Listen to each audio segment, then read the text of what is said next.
These are the stories of 10 of the greatest paintings in the world. I'm Andrew Marr. Art, not politics, is the great passion of my life. For me, it gets to the heart of what it is to be human. In galleries across the globe, there are great paintings, works made with almost supernatural skill, fierce passion, and extraordinary brain power. Now I want to tell stories behind some of the most iconic images in history, pictures like Leonardo's Mona Lisa, Van Gogh's Sunflowers, and Turner's Fighting Temeraire, paintings that represent the pinnacle of what people can do with paint and bristles. He created a brand new way of depicting the world. The colours would fizz and pop on the surface. It was like you could touch these people. It was like the portrait could speak to you. Behind every picture, there is a story. I'm going to peel back the layers to find out more about the lives of their creators and the worlds they came from. There was something about this middle-class Florentine housewife that intrigued him. Why are these the paintings we all know and love? How were they created? And what makes them the greatest paintings in the world?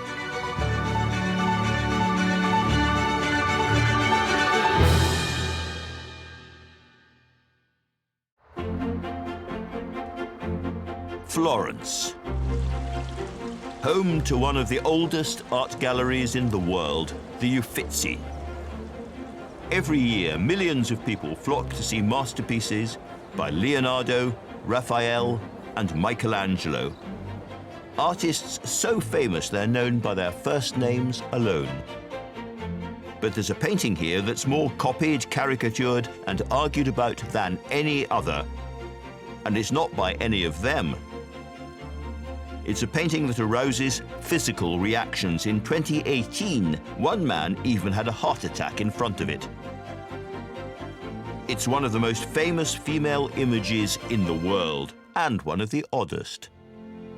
This is Sandro Botticelli's Birth of Venus. Now then, full disclosure.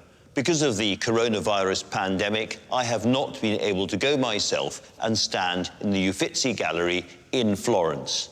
As it happens, Botticelli's Birth of Venus is a painting I have seen in the flesh plenty of times.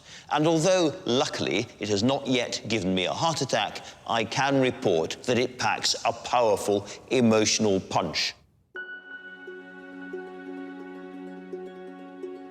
It's a simple enough looking composition telling the story of the birth of the Roman goddess Venus out at sea, and shows her wafting to shore as only goddesses may on a giant scallop shell blown by the god of wind, Zephyr.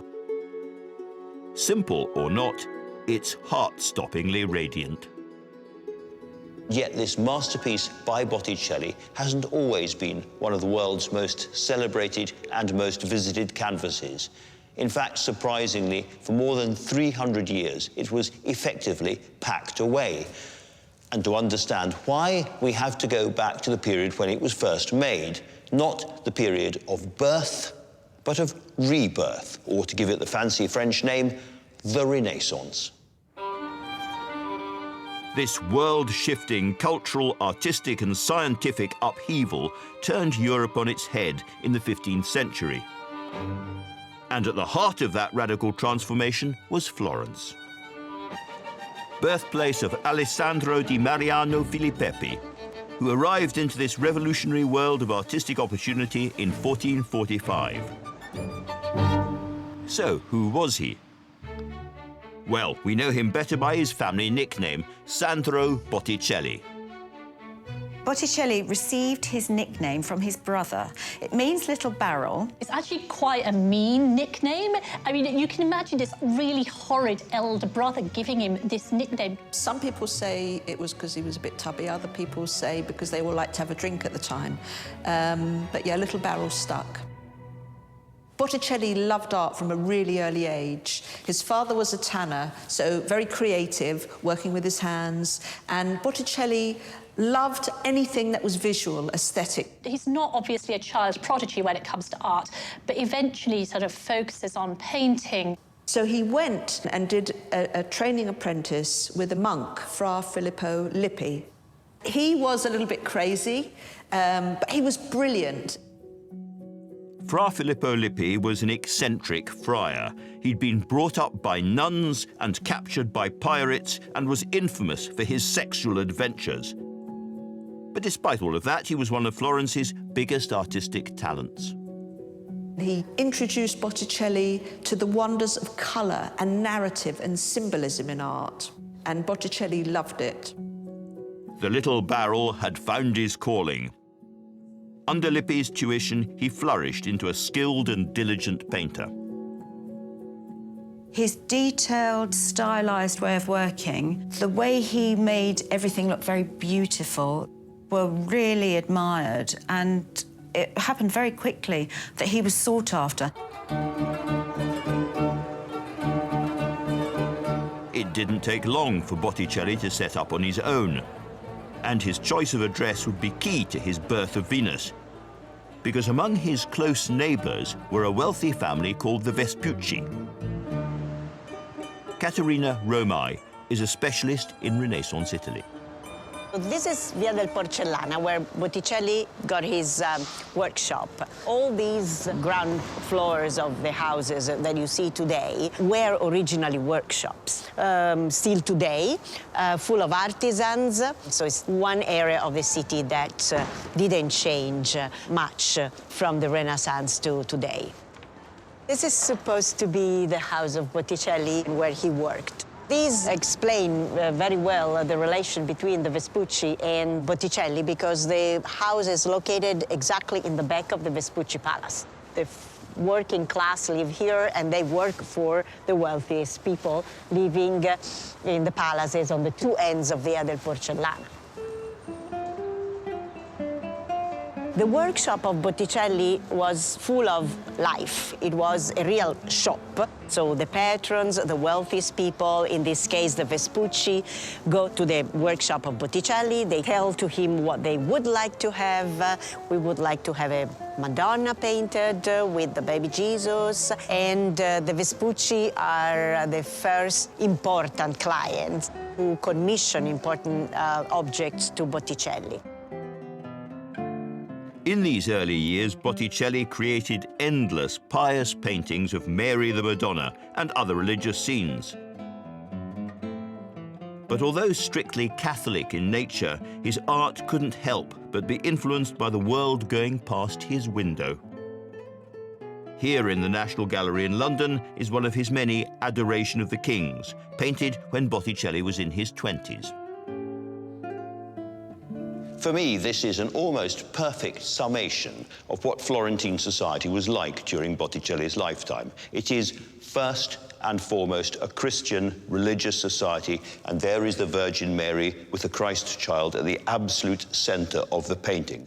But in front of them, there is a great swirling crowd of absolutely up-to-the-minute, spiffy, modern, very fashionable Florentines. They're there in their extraordinary hats, bright red tights, the velvet hose, the doublets. It's a very, very fashionable, highly materialistic, modern society. But what is hanging over all of them?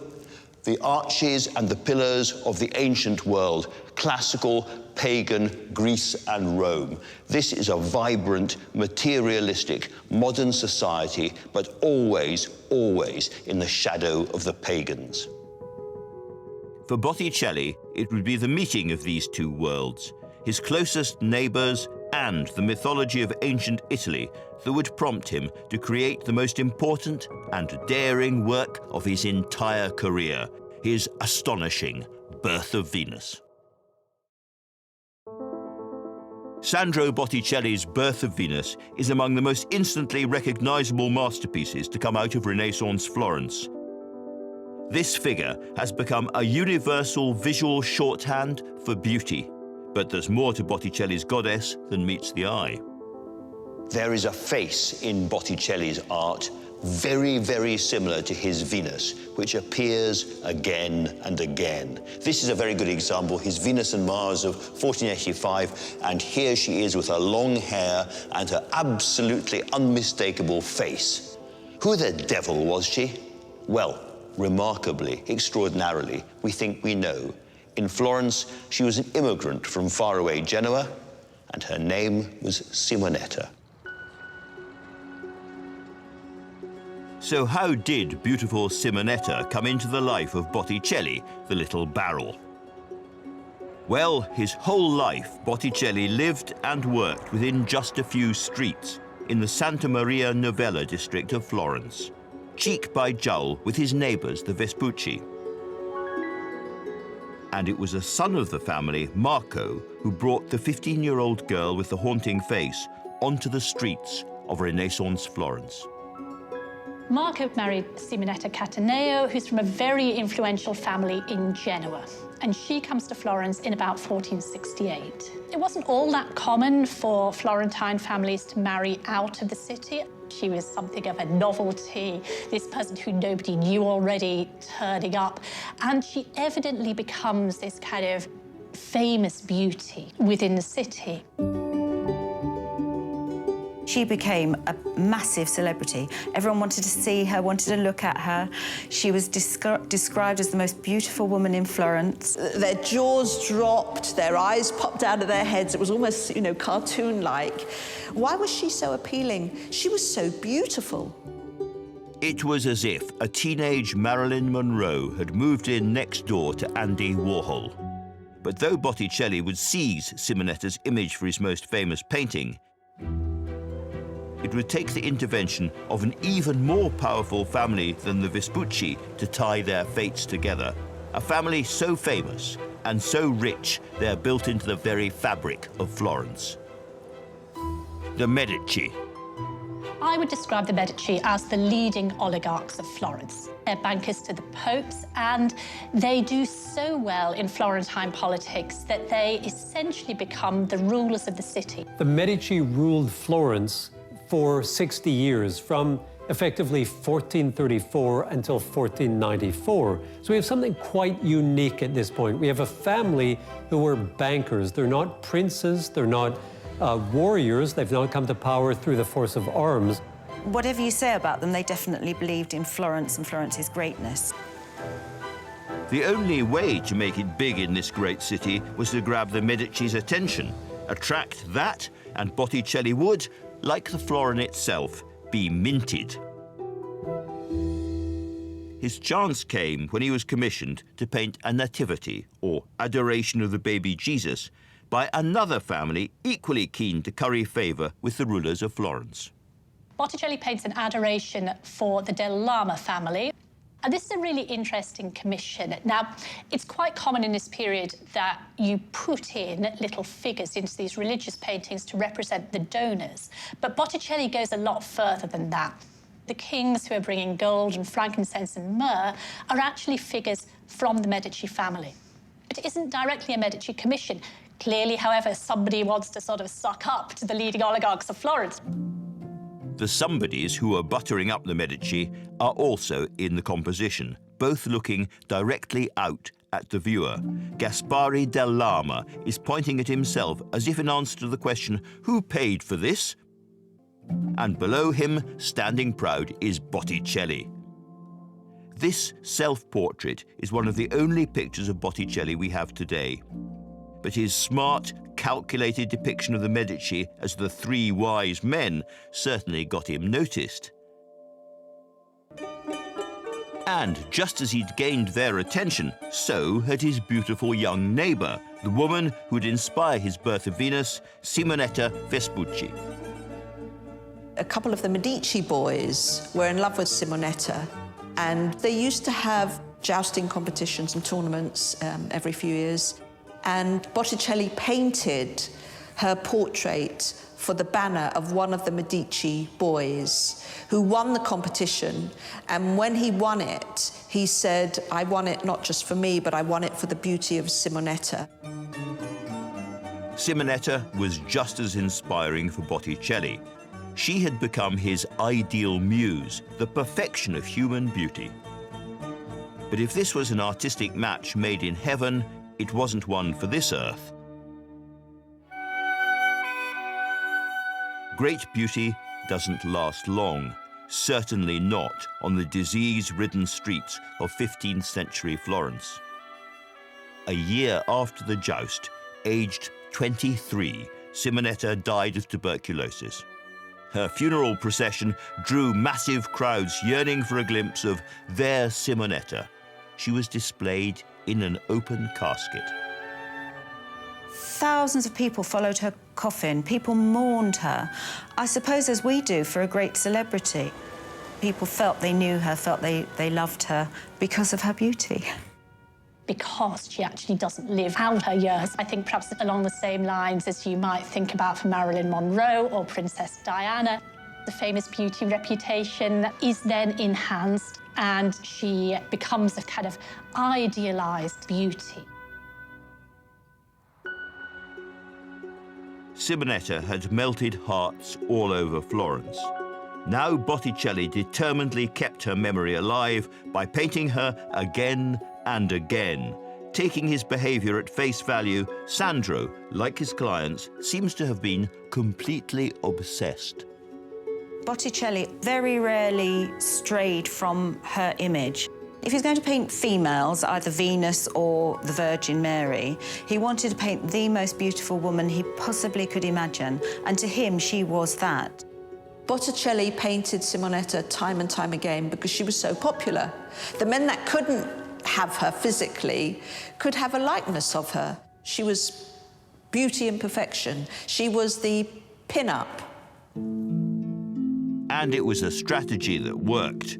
With the beauty of his rich compositions and the skill of his portraiture, Botticelli was now highly in demand. He was even asked by the Pope to paint frescoes in the Sistine Chapel. But his rich Florentine patrons were getting bored of religious work after religious work. So for his next commission, Botticelli created something very different. It's called Primavera, or Spring, and this 1480 masterpiece is a remarkable rehearsal for the birth of Venus. Brimming with juicy exuberance, it shows Venus, goddess of love, celebrating the arrival of spring in a flowery forest. And if she looks familiar, it is, of course, because she is almost certainly Simonetta. This does seem to be Botticelli being very original. It is a large secular painting of ancient mythological figures, and that is very new. Primavera was a radical departure for Italian art. It's one of the first paintings in the Western world made solely for pleasure, where there is no moral tale, no deep religious message. It's only to be enjoyed. I mean, this is a very expensive commission as well in terms of the materials that are being used. There is gold in there, there is azurite, and there's also a phenomenal attention to detail. I think there are about 130 specified types of flower scattered across that garden in the Primavera, which is quite extraordinary. Who commissioned it has been much debated, but what we do know is that this decadent mythical scene was eventually displayed in the bedroom of Lorenzo de' Medici. The artist who would soon embark on his iconic Birth of Venus was now clearly marked out as a painter willing to take risks.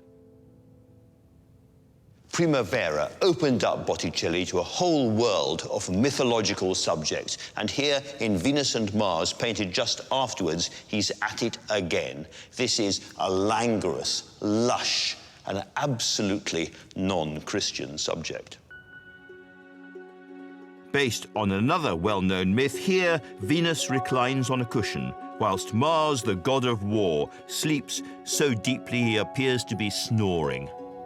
Venus and Mars may be the most convincing post-coital image ever made, but it also demonstrates so much of how Botticelli made his art and why he's so famous today. Painted around the same time, all the techniques Botticelli would bring to the Birth of Venus are also evident here. First of all, that extraordinary drawing. I mean, he is the great drawer of all the greatest painters. He has a line which is absolutely accurate, entirely beautiful, but as sharp as if it was done with a scalpel. It's extraordinary. He has great, rich colour, fantastic attention to detail. That grass would prick your feet, and it's full of great wit. He's a very funny man and a very funny painter when he wants to be. With these works, we're not in the real world, we're in a kind of magical, idealized forest. Botticelli is pushing Renaissance ideas about beauty and love to a new place. And he wasn't done pushing yet, because while Primavera and Venus and Mars were surprising, with the Birth of Venus, Botticelli was about to create something downright scandalous.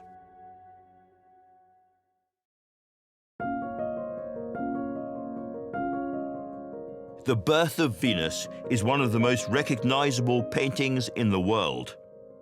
Starring Florentine beauty Simonetta Vespucci, these days it's seen as a pretty conventional masterpiece of Renaissance art.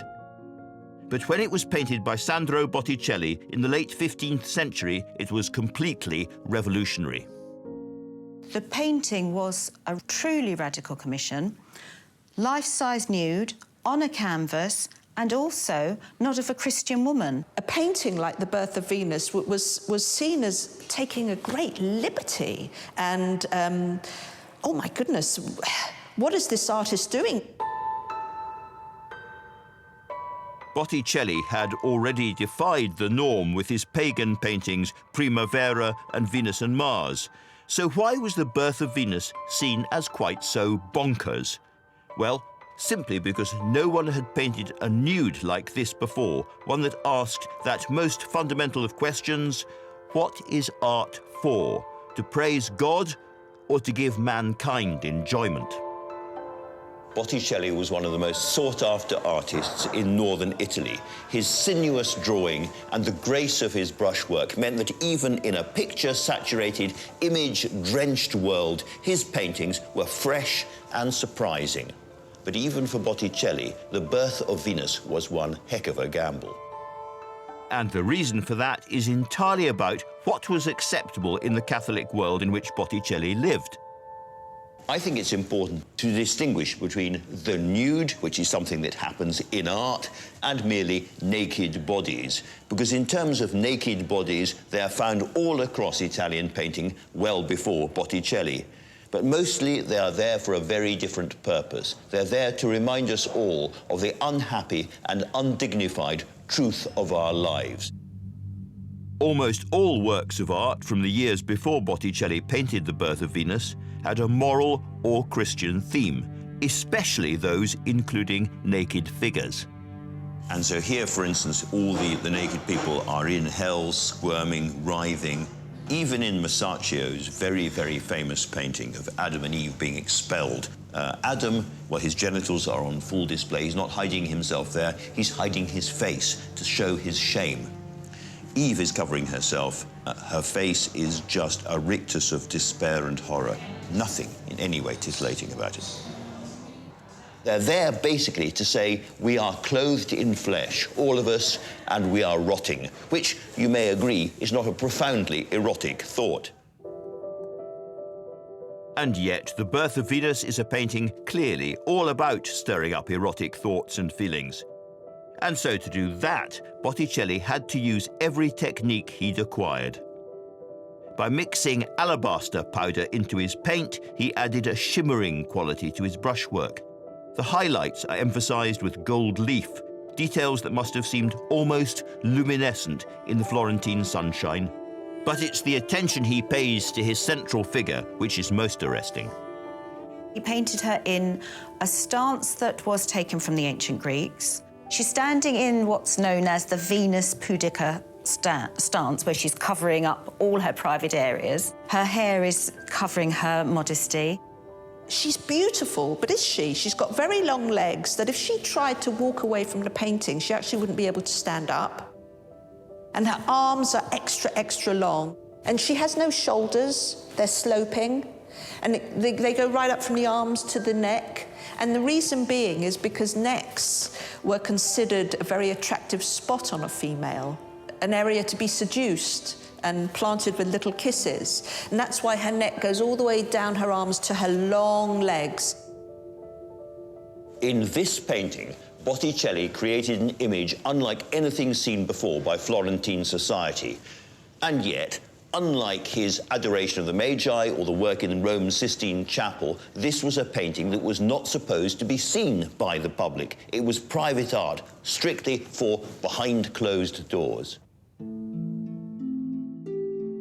The fact that it was designed to be seen only by a few might explain why Botticelli felt he could get away with this. Adam and Eve in the Garden of Eden? Fine. But a shamelessly nude woman on a clamshell, and yes, there is a metaphor there, blowing in from the sea? Sandro, really? Would it be too much for his clients to stomach? Well, it's known to have been kept quietly in a Medici palace. Birth of Venus would have gone into a private chamber in this Villa di Castello outside of Florence. Wouldn't have been seen by many people. It was probably commissioned for a wedding, and it was probably to hang behind the bed, the marital bed. Probably hidden behind velvet curtains, a sort of foreplay, if you like, a bit of a tease, a sexual tease. But even though it was kept out of the way of prying eyes, Botticelli's radical Birth of Venus still had an impact far beyond the bedroom where it was hanging. The Medici's friends, as we know, were in a great circle of very influential people, and also other artists would have known about it, talked about it, seen it in Botticelli's studio. From then on, artists began to paint nudes more readily. Botticelli's Birth of Venus had a huge impact on other artists. It opened the floodgates for other artists to realise that they didn't have to just paint religious narrative. And at the time, artists like Titian and Giorgione would have thought, yes, let's paint the nude. Now in middle age, the artistic revolutionary Sandro Botticelli had the world at his feet. But a very different revolution was about to break out in Florence. For years, the city had been a playground for the ultra-rich, obsessed with splashing the cash on showy materialistic luxuries. But as the decadence of their lifestyles reached a fever pitch of extravagance, Florence became a powder keg of class resentment. Enter Girolamo, the mad monk, Savonarola, who arrived to light its fuse with a verbal flamethrower. Girolamo Savonarola was a Dominican friar from Ferrara, north of Florence.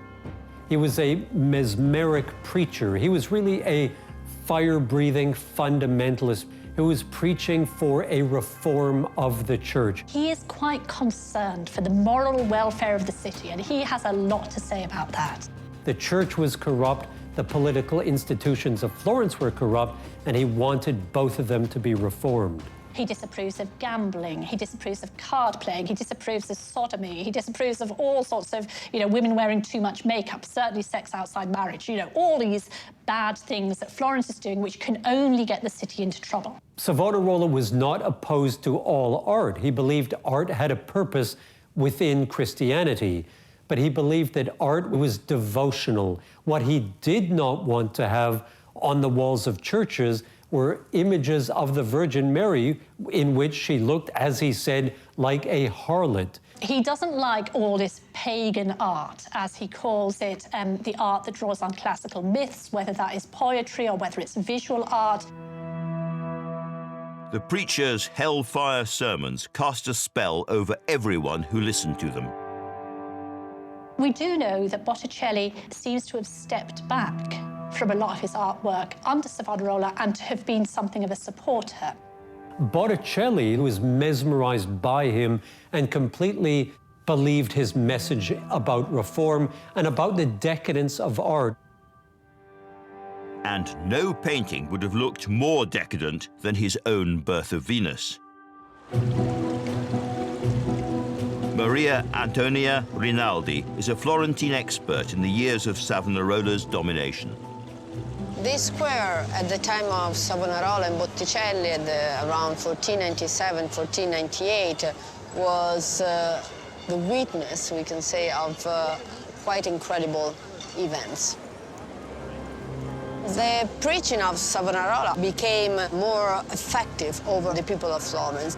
Objects that he considered sinful were banished from the town.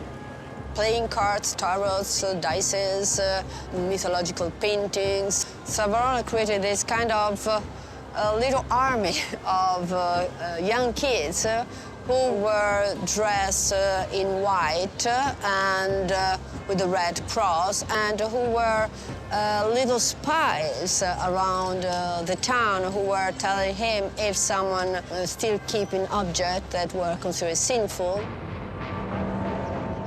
On the morning of February the 7th, this rabid zealotry reached fever pitch, and Savonarola's miniature army of child soldiers ransacked the city of all those objects he deemed wicked. And here there was a huge pyre, around 15 meters for 20 meters. There was on the top the representation of the devil. And all these objects, chairs, perfumes, fabric, books, and a painting with mythological imagery would be burnt. This entire fire was called the Bonfire of Vanity. Botticelli himself brought the Bonfire of Vanity some of his painting to be burned. I think we can probably safely assume that given his admiration for Savonarola, he would, had he still had the Birth of Venus in his studio or in his house, taken that giant, beautiful work of art and put it on the bonfire and watched it burn.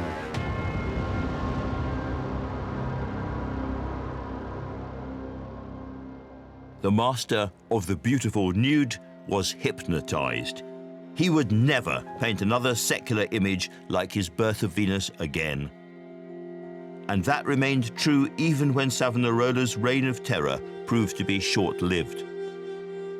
It's a little bit too much for people within Florence who get a bit sick of sort of religious austerity. It gets a little bit too much for the Pope, who thinks that Savonarola has gone too far and is a heretic. And in 1498, it all comes to a head, and Savonarola is arrested, charged with heresy, forced to confess, and is burnt at the stake. And exactly here we have the plaque commemorating the spot where in 1498 Girolamo Savonarola was hanged and burnt, a little bit more than 1 year after his Bonfire of Vanity.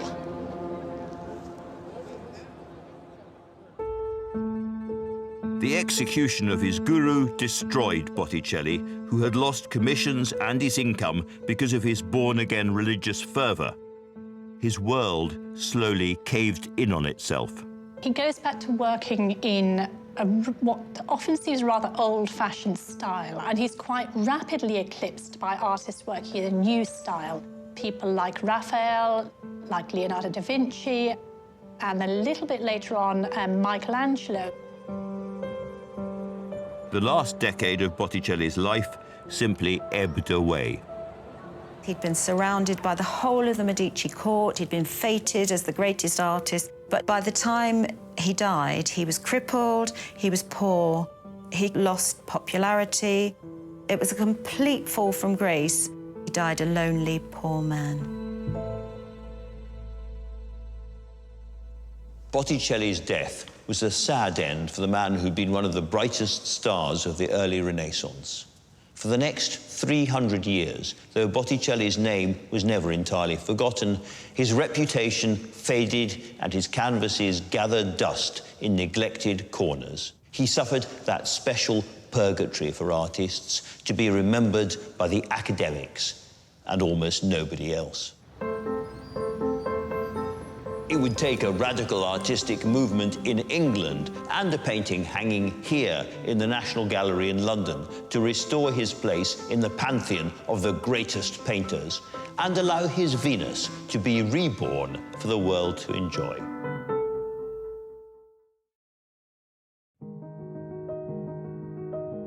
After Botticelli died a forgotten pauper in 1510, his astonishing, magical Birth of Venus was quickly forgotten, seemingly lost to the world forever. That is, until the middle of the 19th century, when a British collector, William Fuller Maitland, splashed out all of £80 on another Botticelli canvas, the beautiful Mystic Nativity. William Fuller Maitland was delighted with his purchase. He liked it so much that in 1857 he decided to loan it to the Art Treasures exhibition in Manchester. Over the next 140 days, more than 1.3 million visitors saw Botticelli's painting, and it set the mid-Victorian art world aflame. The Mystic Nativity gave the Victorians something that had been missing from British art, frankly, for centuries: an emotional directness, a lightness of touch, even a kind of wit. This is a painting about the apocalypse and the end of time, and yet also playful. There's Mary looking absolutely exhausted, strung out like a real mother as she prays over the Christ child, who is rather tubby and very, very squirmy. There's something lovable even about the 7 devils squirming off to hell. It's human and direct and simple and fresh. And the British public couldn't get enough of it. All of a sudden, it was almost like Botticelli mania. People would just sort of fall over themselves to go and see this painting. Among those caught up in the excitement were a group of young British painters and poets. Botticelli and Simonetta were reborn in the work of John Everett Millais, William Holman Hunt, and Dante Gabriel Rossetti. Artists that became known as the Pre-Raphaelite Brotherhood were fascinated by the way he worked. Botticelli became their favourite artist because of the delicate way he painted, because of the jewel-bright works that he produced. They were so in awe of him that he was their main inspiration. He was showing beauty, he was showing love, he was showing the aesthetics of picture-making. But the way the Mystic Nativity showcases Botticelli's skill and importance in the story of British painting isn't the only reason this canvas matters so much. It also led directly to revived interest in the birth of Venus. It led to the rebirth of the birth of Venus. Lit by a ferocious passion for the Renaissance master, Botticelli's new admirers flocked to Florence. And as they entered the Uffizi, they came face to face with the most astonishing of all his works. Here was the birth of Venus. Rescued from the depths of a Medici palace in the early 19th century, for years this canvas had been almost ignored by the gallery's visitors. Now its popularity skyrocketed. Within just a couple of years, she was the most popular exhibit, a position she still holds today. And just around the corner, Botticelli's final resting place is still visited by hundreds of his smitten worshippers. Maya Gattan is a Botticelli specialist. We're standing in front of the Church of the Ognissanti in Florence. This was Botticelli's parish church. His house was just really around the corner. He spent just about all of his working life near this church. And he is also buried in this church. And people come to Botticelli's tomb to pay their respects as a kind of pilgrimage. The spot that he's buried is right over here behind this wall. And Simonetta Vespucci was buried also in this church, very nearby Botticelli's grave, because her family, the Vespucci, were parishioners, and their family tombs were here as well. Due to some poetry that was written at the time of her death, Botticelli was thought to have wanted to have been buried next to Simonetta Vespucci. Which begs the question, just how did Botticelli feel about Simonetta? Was he really in love with her? What we know about Botticelli in terms of sexuality is that he never marries. When he's asked about marrying, he seems quite horrified by the idea, and he's allegedly keeping a boy. My sort of suspicion is that his interests actually lie elsewhere. If you look at culture today, there are a lot of gay artists who paint female models and who have a kind of female muse, and it's not necessarily a kind of sexualized in love with relationship. So, I mean, we could think of it, you know, in those terms, like she's a kind of Judy Garland, you know? Whatever the truth was, and we'll never know for sure, it all adds to the mystery, only serving to increase our fascination with Botticelli and his muse, Simonetta. It's really a beautiful gesture that when his image was resurrected in the 19th century, eventually it was decided to put a marker here that people were coming to his tomb and leaving notes for him. There are a lot of notes for him. Dear Sandro, send a little bit of inspiration to the poor Russian artist. Sandro, you deserve much more. Your art is amazing. I hope you're happy being with Simonetta Vespucci. Suggests that the myth is still very much alive, that he was inspired by her. These notes show that people are still inspired and still reading into his paintings. I mean, the Birth of Venus is about the birth of beauty. I mean, that's the way that Venus was understood in the 15th century, about the birth of beauty and about the birth of love. I mean, it's a universal theme. And so, of course, today we're still interested in it. The Birth of Venus is so popular now. I've even got a little tray with the Birth of Venus on it. Tea towels, biscuit tins, jigsaw puzzles. If I can say something personal, I first went to Florence when I was a teenager with my mum, and I couldn't sleep the night before I knew I was going to see it. I was so excited. So it does cause an almost disproportional reaction in a lot of people, and it doesn't disappoint. It's an iconic work, and it stands the test of time. With the Birth of Venus, Botticelli laid the foundations for a modern perception of beauty and fundamentally changed the way Western art considered the female nude. His is a majestic, overpowering vision of the female triumphant. She is a goddess. Show respect.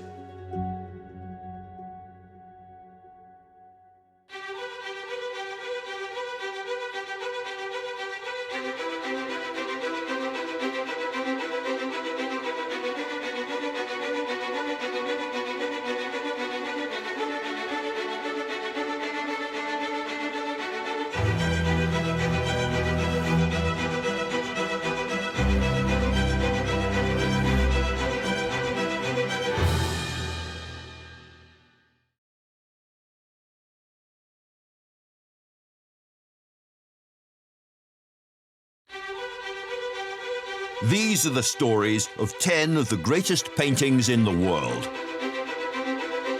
I'm Andrew Marr. Art, not politics, is the great passion of my life. For me, it gets to the heart of what it is to be human.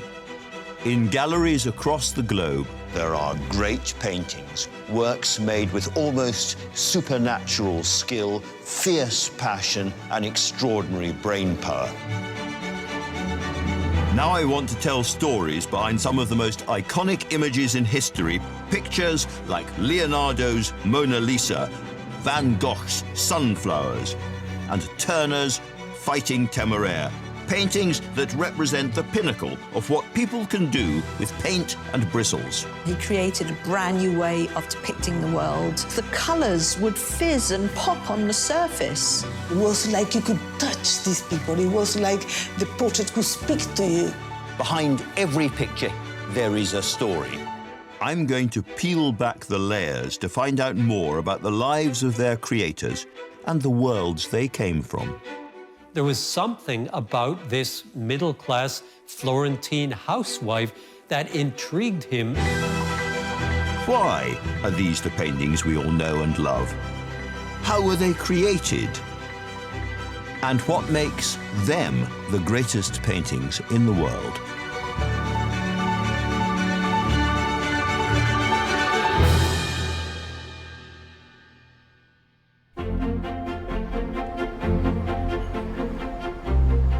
Ever since London's National Gallery opened its doors nearly 2 centuries ago, people have flocked through them for a glimpse of its exceptional collection.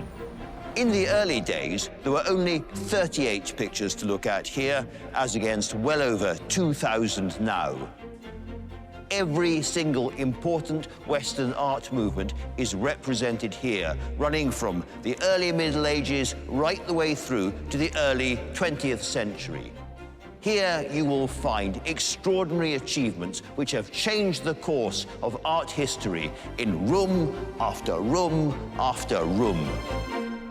Behind every piece here, there is a story, but there is one painting, and you will know it, whose impact on the story of Western art is perhaps particularly surprising. I'm talking about John Constable's The Haywain.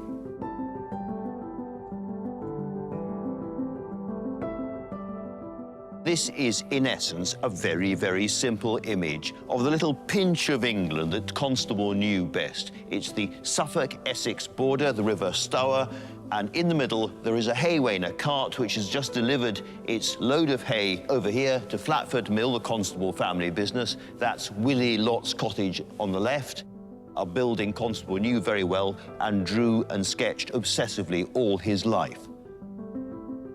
In the far distance, you can not only see the harvesters scything and working away, little blobs in the distance, working very hard. You can, if you look really carefully, see a second haywain, in this case, absolutely laden with hay, and the little boy sitting on top of it. It's almost completely disguised by the trees, but it's there. For such a gentle scene, it's extraordinary how it's imprinted itself on the national psyche. Everything is lapping and moving in a kind of gorgeous, midsummer, golden haze. I think the overarching feeling of this painting is calm and peace. There is a natural order, and all is well with this world. This is most people's ideal of what the serene English countryside should look like. But behind the canvas, there is an unexpected story. It is a story of rebellion, above all, a story of painting and working against the odds, of believing in yourself when nobody else will, and believing also that even in the most remote corners of the countryside, you can do new things so radical and extraordinary, they will spark revolutions a very long way from home.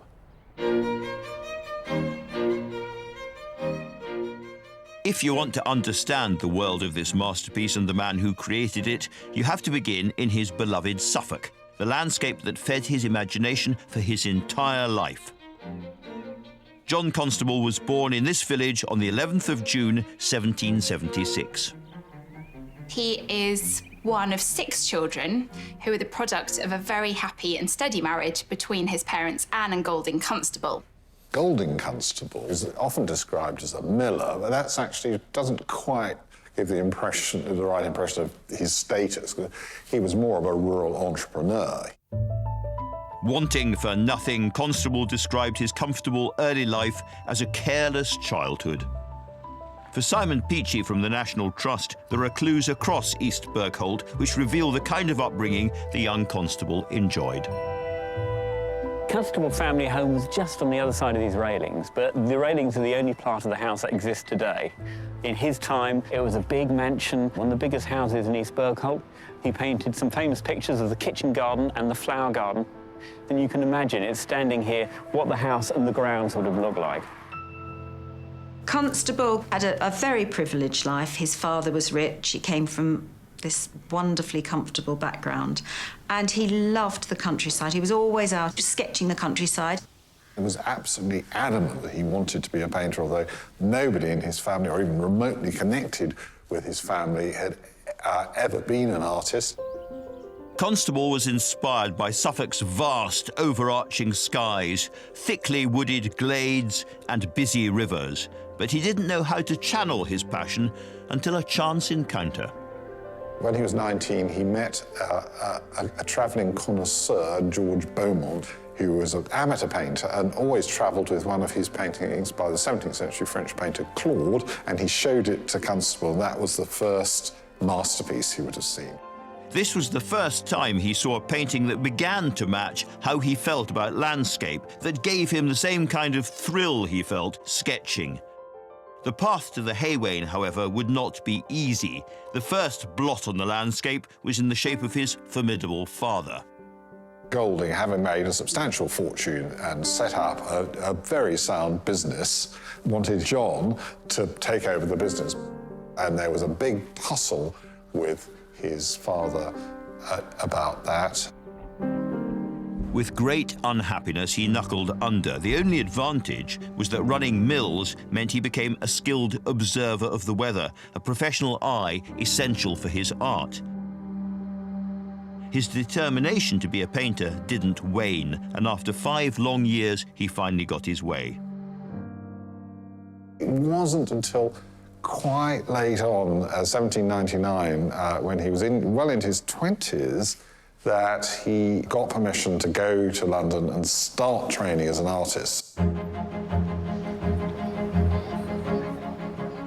Now 23, he headed for the chaotic hubbub of the capital to study at the Royal Academy. He was given a basic income of £100 to pay for board and lodgings by his reluctant father. That's only £8,000 in today's money. This meagre allowance meant that Constable was doubly desperate for success as an artist, and to achieve that, he first needed to get his landscapes into the great summer exhibition. If you want to be an artist, you have to make it at the Academy. This is a very real competition for money, for patronage, and above all, for reputation. And if you are exhibited in the Academy in what's known as the Great Room, where you will be seen by the great and the good, you know you've made it.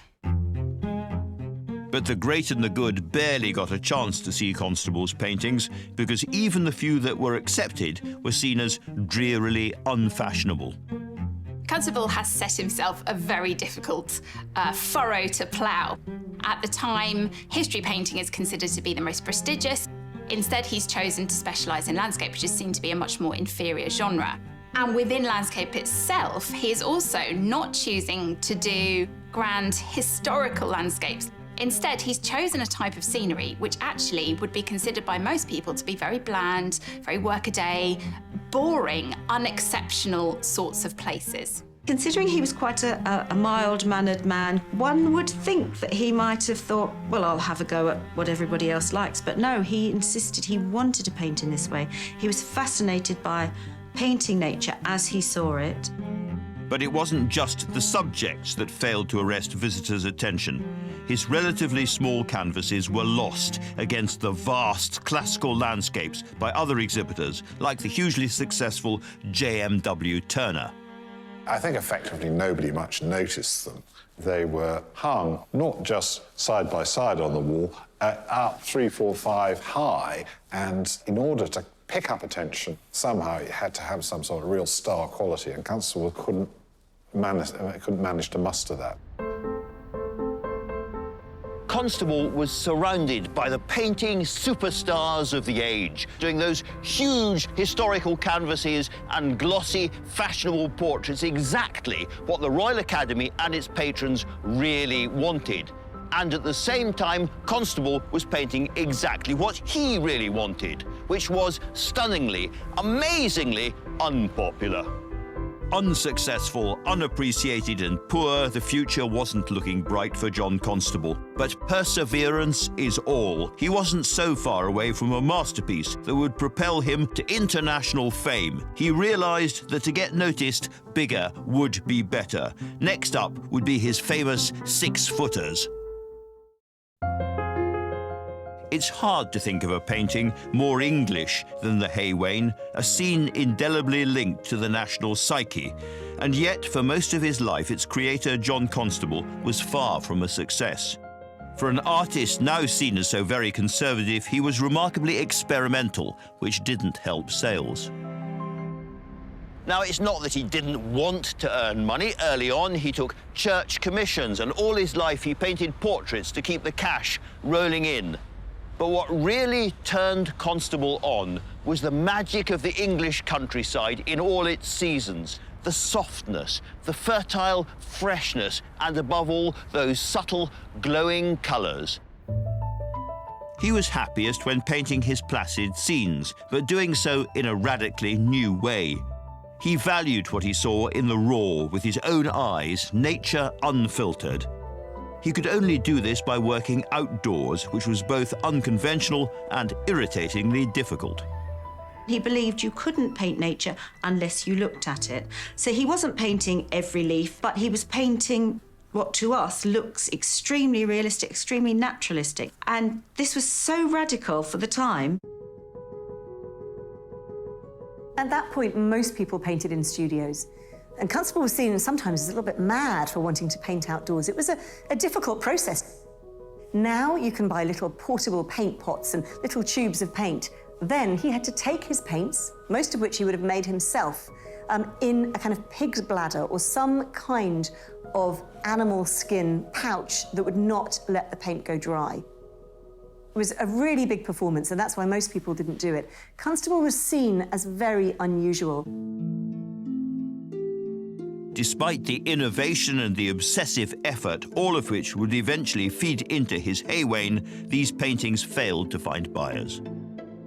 So when the struggling artist fell in love and married Maria, a childhood friend from a well-to-do family, the daughter of King George IV's solicitor, life suddenly became a lot more complicated. The romance of John Constable and Maria Bicknell is a Jane Austen story with lots of complications, opposition from the family, dramas, unexpected meetings, all that sort of thing. Neither family thought they should marry. Her family didn't like him because they thought he'd never be rich enough as an artist to support her. Constable still had a small share of the family business, but this didn't bring in much. So, to try to provide for his new wife and young family, he now needed to make his painting finally pay its way. It was not an easy journey for Constable. He struggled financially and emotionally all through his artistic career. And yet there was this drive in him to produce these naturalistic paintings, to carry on painting the skies in such detail and to paint the water. Even though he felt that he was a failure, he carried on, hoping that other people would see what he could see. The single-minded Constable would not compromise on the unpopular style or narrow subject of his paintings. He was extremely strong-minded, absolutely determined about what he wanted to do. And actually, one of the things about Constable is that he gets most of his major pictures for years and years from a few hundred yards of the river, which he knew intimately well. Then, in 1819, he widened his gaze and inspiration struck. Since his smaller canvases were lost on walls full of epic paintings, why not think a lot bigger? One of the things he does is to come up with a completely new kind of exhibition landscape, which he calls the 6-footer, where he explodes his river stour scenes that he's so keen to reveal the everyday poetry and beauty of, up to a monumental scale that would be more readily associated with epic history painting. The first of these 6-footers is called The White Horse, which he unveiled to the Royal Academy later that year. crucially, it sold. And finally, he felt that he was starting to get somewhere. These large-scale paintings really started to give him hope that he was going to make it as a landscape artist. For the first time, people really begin to sit up and take notice of him. I think the pictures are simply too big not to be noticed. Unsurprisingly, Constable planned to go big again with his next canvas, one he'd been thinking about and prepping for years, and the painting that would finally establish his place in history. The Haywain evokes a Suffolk scene that Constable grew up with, and we know he knew very well indeed. But it was painted here in London, more than 70 miles southwest of the original subject. So, obvious question, how did Constable get that juicy freshness from so very, very far away?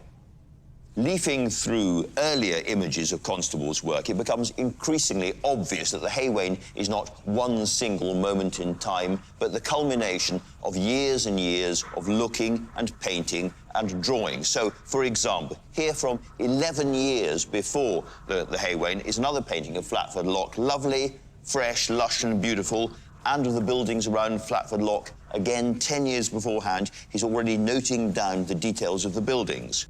And the Haywain itself, well, there are lots of drawings of horses and carts and wains, I suppose you'd call them. Here's a rather crude one where he's clearly working very fast from life. You can see that by the nervousness of the pencil lines, if you like. Lots and lots of redrawing around the figure and so forth. That could only be from life, but very beautiful. And here, for instance, is a more completed drawing, again of a cart and two horses in this case, and he's fascinated by the way the shadows fall around the wheel, the rim of the wheel, the spokes, everything is in great detail. This is a man who is always watching, always noting, and crucially, always remembering. It would take him 2 years to complete after Constable started preparing the Haywain at his London studio in 1819. Maria, however, was struggling with her health, and so a change of scenery and cleaner air were essential in the summer months. London, which was a city of 1 million people with medieval sanitation and primitive infrastructure, heated entirely by coal, was so polluted that you could see a sort of dome-shaped grey cloud hanging over it from 15, 20 miles away. Constable moved his family north to just beside Hampstead Heath to avoid the smog. It may seem surprising to find the home of a man so associated with rural life here, but this part of London, the country in the town, would matter in his struggle to create the Haywain. The current owner of his last address in Hampstead is Christine Pullen. Constable loved the house, but he complained to his friend John Fisher that living here was ruining him because he was paying 4 guineas a week for the house furnished at a time when an artisan family could be housed and fed on £1 a week. So that was an enormous sum, and he had a growing family, and he was not selling many pictures at that time. But there was one definite advantage in paying those bills. This is the backyard of the house, where Constable found a shed containing mops and brooms and buckets and coals, and he cleared the shed out in order to create a small workroom where he could work on his sketches. Here, he was in the middle of the countryside, effectively, then, and he liked the open views of the skies and made a lot of sketches while he was living at 2 Lower Terrace. He called it skying. On the heath, he would spend days with his eyes glued to the skies and clouds, a delighted weatherman. Only 4 years before Constable began making his annual excursions to Hampstead, the first ever book of cloud classifications had been published. This was a text he's thought to have read, as he believed that we see nothing until we truly understand it, and the details of the skies he sketched here would eventually find their way into the Suffolk of the Haywain. Constable was fascinated by the passing clouds and the changing of the light. It's very similar to the skies in East Anglia, and I think that's one of the aspects of Hampstead that attracted him to the area. While Constable was lost in his obsession perfecting the skies for the Haywain, for perhaps the first time there was a good reason for him not to be in Suffolk. The Industrial Revolution was sweeping across Britain. Infrastructure and agriculture were changing fast. The rivers and the mills were now part of a capitalist economy, ripping up the old ways and plunging many rural workers into uncertainty and hunger.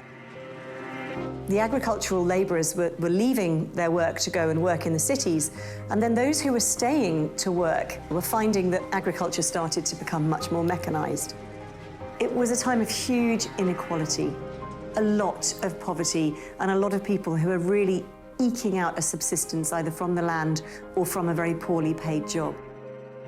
Less than 4 years before Constable began his Haywain, a sharp hike in the cost of bread led to riots across East Anglia. The poor labourers couldn't afford bread. They weren't earning enough to even pay for bread. The only thing they could do to try and draw attention to themselves and to their families that were starving was to riot and protest. Torched by despairing workers, much of Constable's home patch was now surrounded by the glare of fires. And as he began work on the Haywain, how much of this rebellion would be reflected in it? Absolutely none. This is the art of a Tory idealist, not a social realist. And this, I think, is what's particularly striking about Constable's painting. It is political art. Not directly, he's certainly not shouting or stabbing a finger at us, but he is saying that this vision of natural harmony and social peace, not what you're reading in the newspapers about turmoil and strikes and protests, but this is how it ought to be. In terms of his technique, the way he put paint on the canvas, Constable was an avant-garde, progressive painter. But in terms of his message, what he was trying to say, he was profoundly conservative. By 1821, preparations for the final canvas were coming together. Now, what I find really exciting is the way that you can follow the progression of the work by sketches and images as it develops. So right at the beginning, you have a very, very loose, very impressionistic picture. This could have been done by Monet or any of the Impressionists in the 1870s, it seems to me. It's very, very loose, very fresh, and I love it. Lots of people love the sketches particularly. And then later on, there's a more worked-up version, which is very clearly the same painting, exactly the same design. The colours are slightly more muted and the paintwork is looser, but he's clearly got in focus exactly what he's going to paint. And then you get the final version. Suddenly the colours bounce out and it's fresh and complete, the final and perfect 6-footer. It was the hauling together of all of these images, the triumphant compilation of a body of work Constable had been at since childhood, which makes this 6-footer such an extraordinary moment. The Haywain isn't just a picture, it is the combination of 40 years of looking and working. It is everything that Constable knew on a single page. He was ready to give the world his masterpiece, but was the world ready to receive it?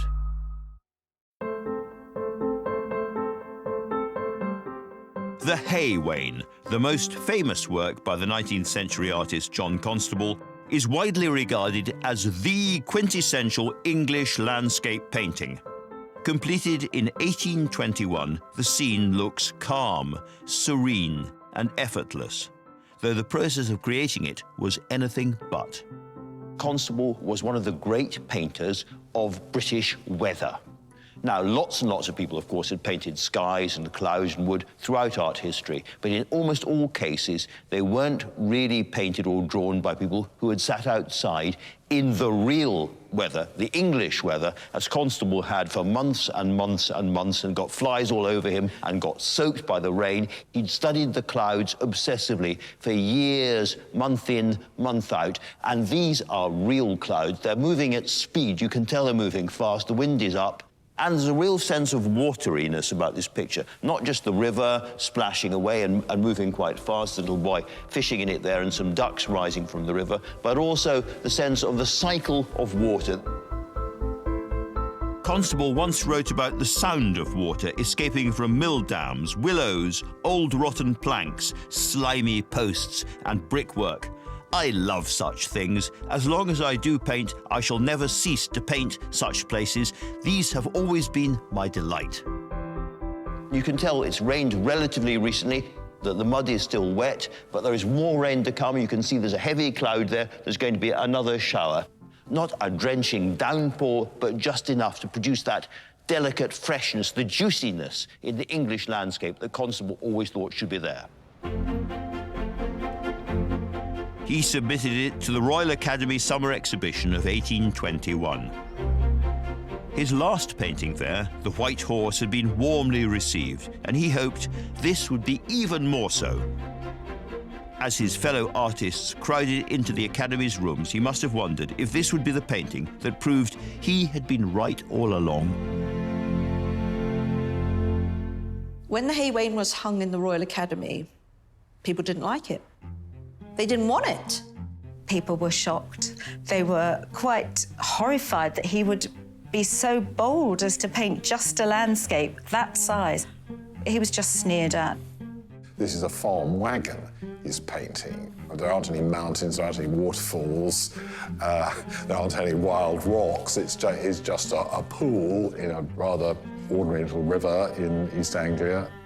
One of the things they find problematic is what they call Constable's snow or piebald scumbling, the little dashes and brushstrokes of white pigment, which he liberally adds as the final layer of finish to a picture to capture what he describes as the elusive quality of sparkle in nature. But during the 19th century, people could not read those dabs of paint as anything other than dabs of paint. They couldn't see them for the visual metaphor they were meant to be, only as a very sort of troubling interruption on the surface of the picture. But I think his biggest problem is simply a lack of interest in what he's doing. This was nearly a dreary disaster for Constable, except that there was one crucial visitor who could see its genius clearly. One of the people to see the Haywain when it's exhibited at the Royal Academy in London is a French visitor to the capital, Théodore Géricault, who is being feted all over town for his incredible masterpiece, The Raft of the Medusa, an icon of French Romantic painting. It's been said that Géricault's opinion of the Haywain changed the history of art forever. He describes himself as quite stunned by it. And rather than dismiss it as a strange work of art, as most of the British viewers had, he was amazed by it. He was spellbound. He saw something in it that the British hadn't seen. So now an art dealer in Paris picked up on Géricault's excitement, and he suggested Constable send his painting to France to be exhibited at the Paris Salon of 1824. This was an unexpected thing to happen, but it was a real coup for John Constable. The Parisian Salon at the Louvre is the art event of the Western world. If you were to use a sporting metaphor, then you could describe the Royal Academy as being like the Athletics World Championship, but the Salon is like the Olympics. It's the gold standard, and if you've made it there, you really have made it. The Haywain was now going to be seen by the most important and influential French artists. But would a painting the very epitome of Englishness find favour with the French when it had failed so dismally at home? When Constable's The Haywain was exhibited in the Paris Salon, that's when people's eyes opened and they wept in front of it because they realised what an astonishing painting it really was. The French adored Constable instantly, a coup de foudre. Later, a curator at the Louvre would go on to call him the Messiah of landscape painting. French artists cannot believe the originality and the freshness of Constable's approach. They're also drawn to the fact that Constable is painting his own native landscape. This is not a site drawn from classical antiquity. It is clearly somewhere very specific in England. One of the artists who sees it is Eugène Delacroix, who immediately goes to his own painting, The Massacre at Chios, a painting about a terrible slaughter of Greek inhabitants during the Greek War of Independence, and immediately starts to repaint areas of it based upon the handling that he sees in Constable's picture.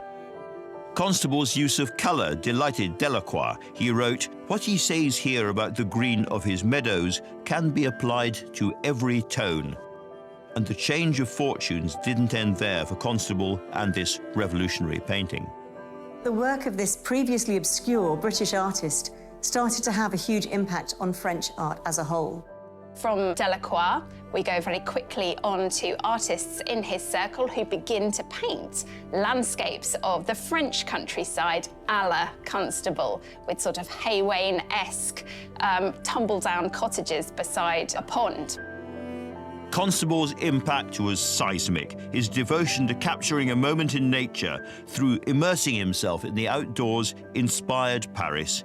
Here, in Constable's skies and sweet rural fields, was the groundwork for Impressionism. Meanwhile, radicals like Rousseau, Millais and Manet would soon be seeking out Constable's canvases for themselves. Constable's Haywain didn't just overturn the French art scene, it also transformed his own fortunes. Constable now sold more paintings in France than he'd managed during his entire career in Britain. That meant enough French francs rolling in to save Constable's bacon.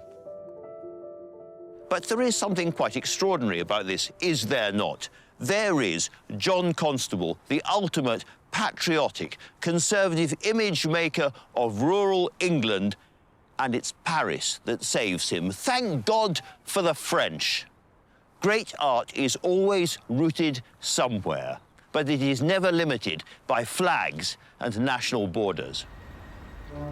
But fame and fortune across the Channel was of little interest to Constable. He said, "I would rather be a poor man in England than a rich man abroad."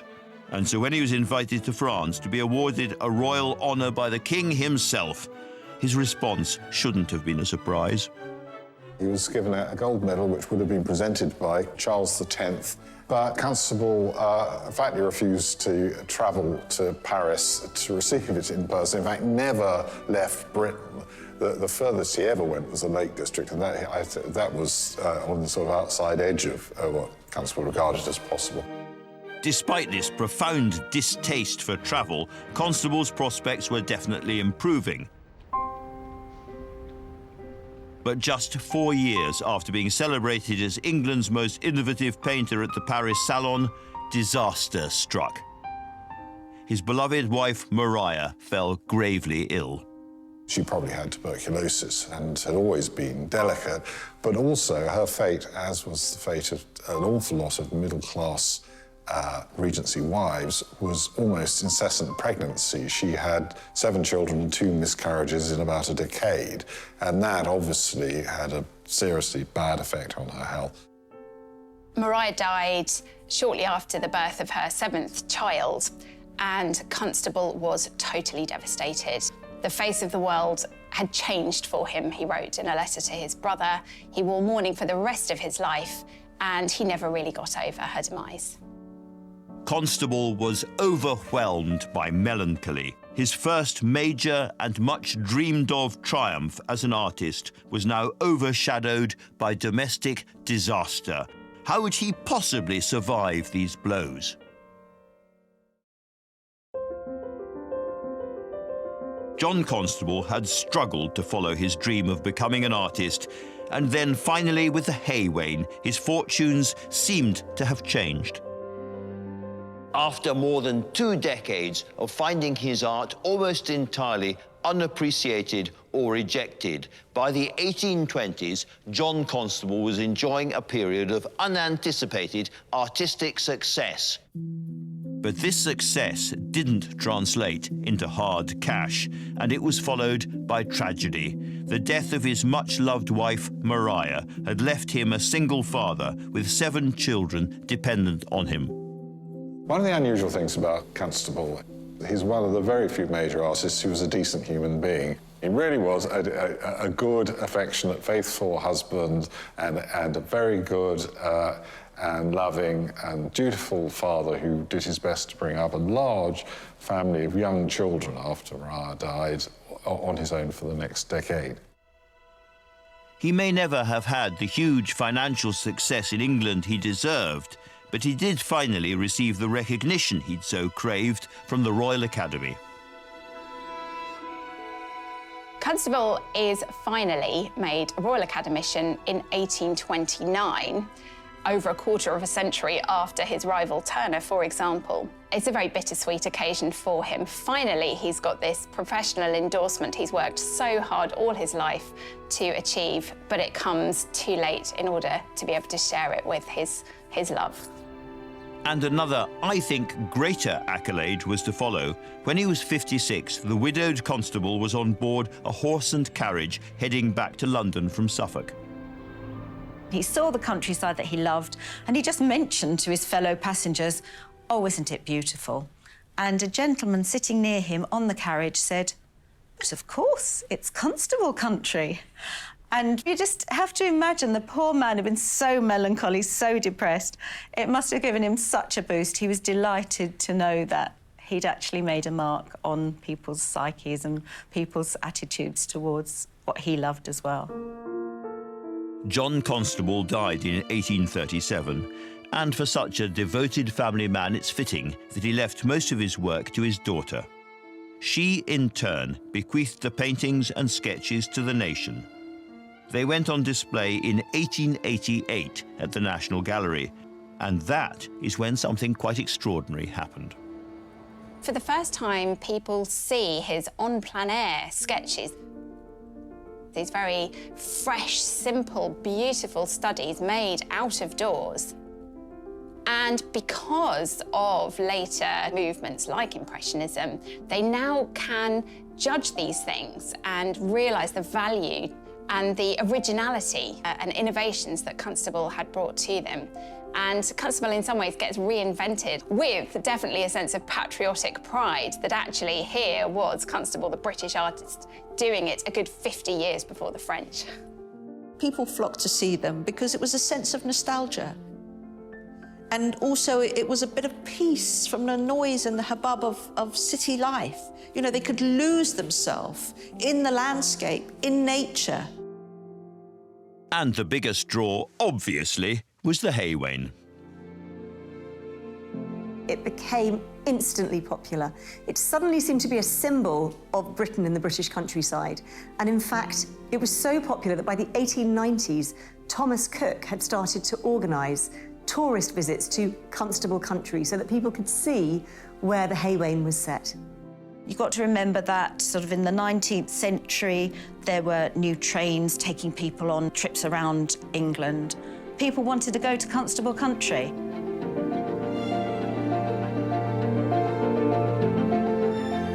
It's still called Constable country today.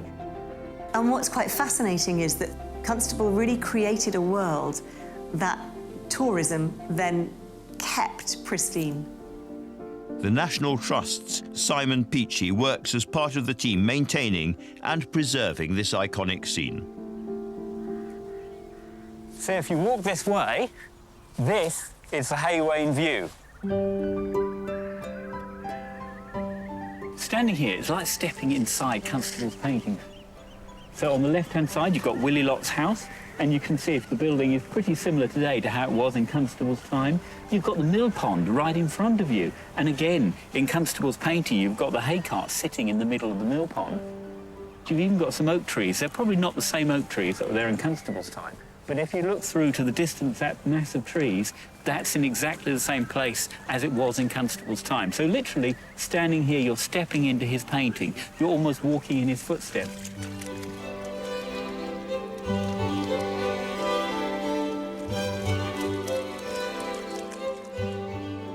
Every year, 250,000 people come to admire the prospect that inspired Constable's Haywain all those years ago.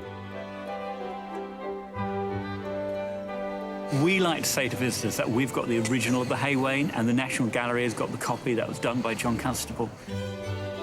The landscape Constable painted is now an important part of the history of British art. But it's more than that. It's ingrained in our lives.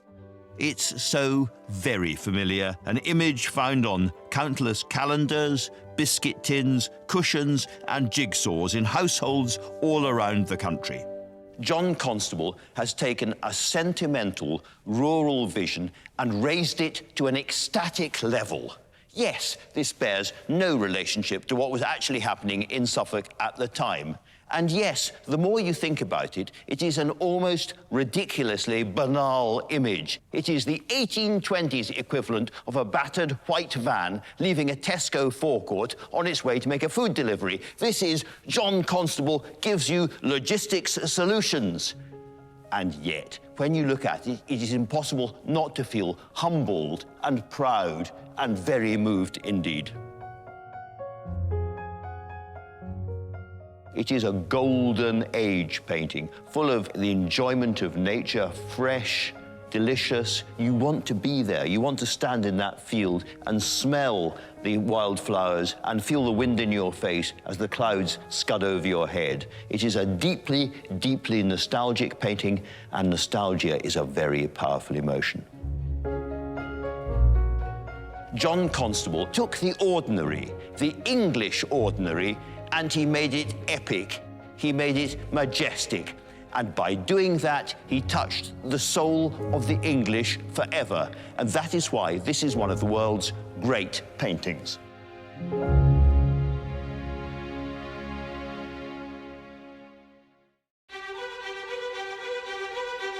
Next time, an image that stirred passion and anger for nearly 400 years.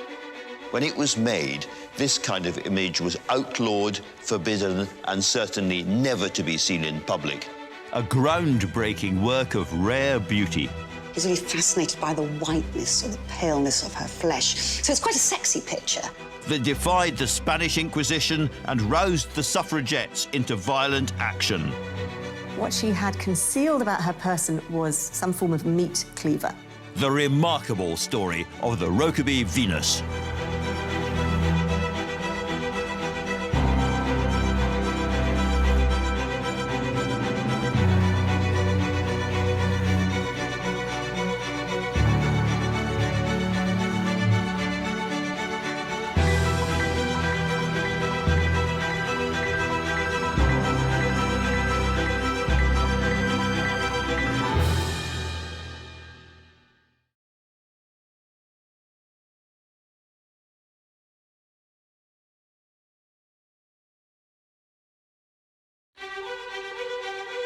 These are the stories of 10 of the greatest paintings in the world. I'm Andrew Marr. Art, not politics, is the great passion of my life.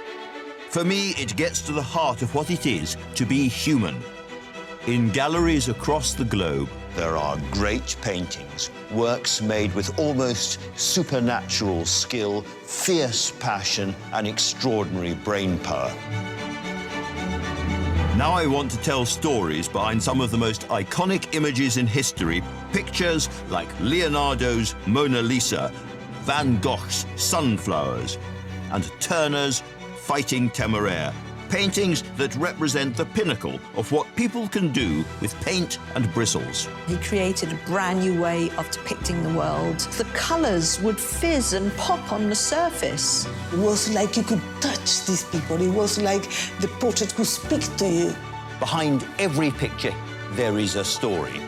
I'm going to peel back the layers to find out more about the lives of their creators and the worlds they came from.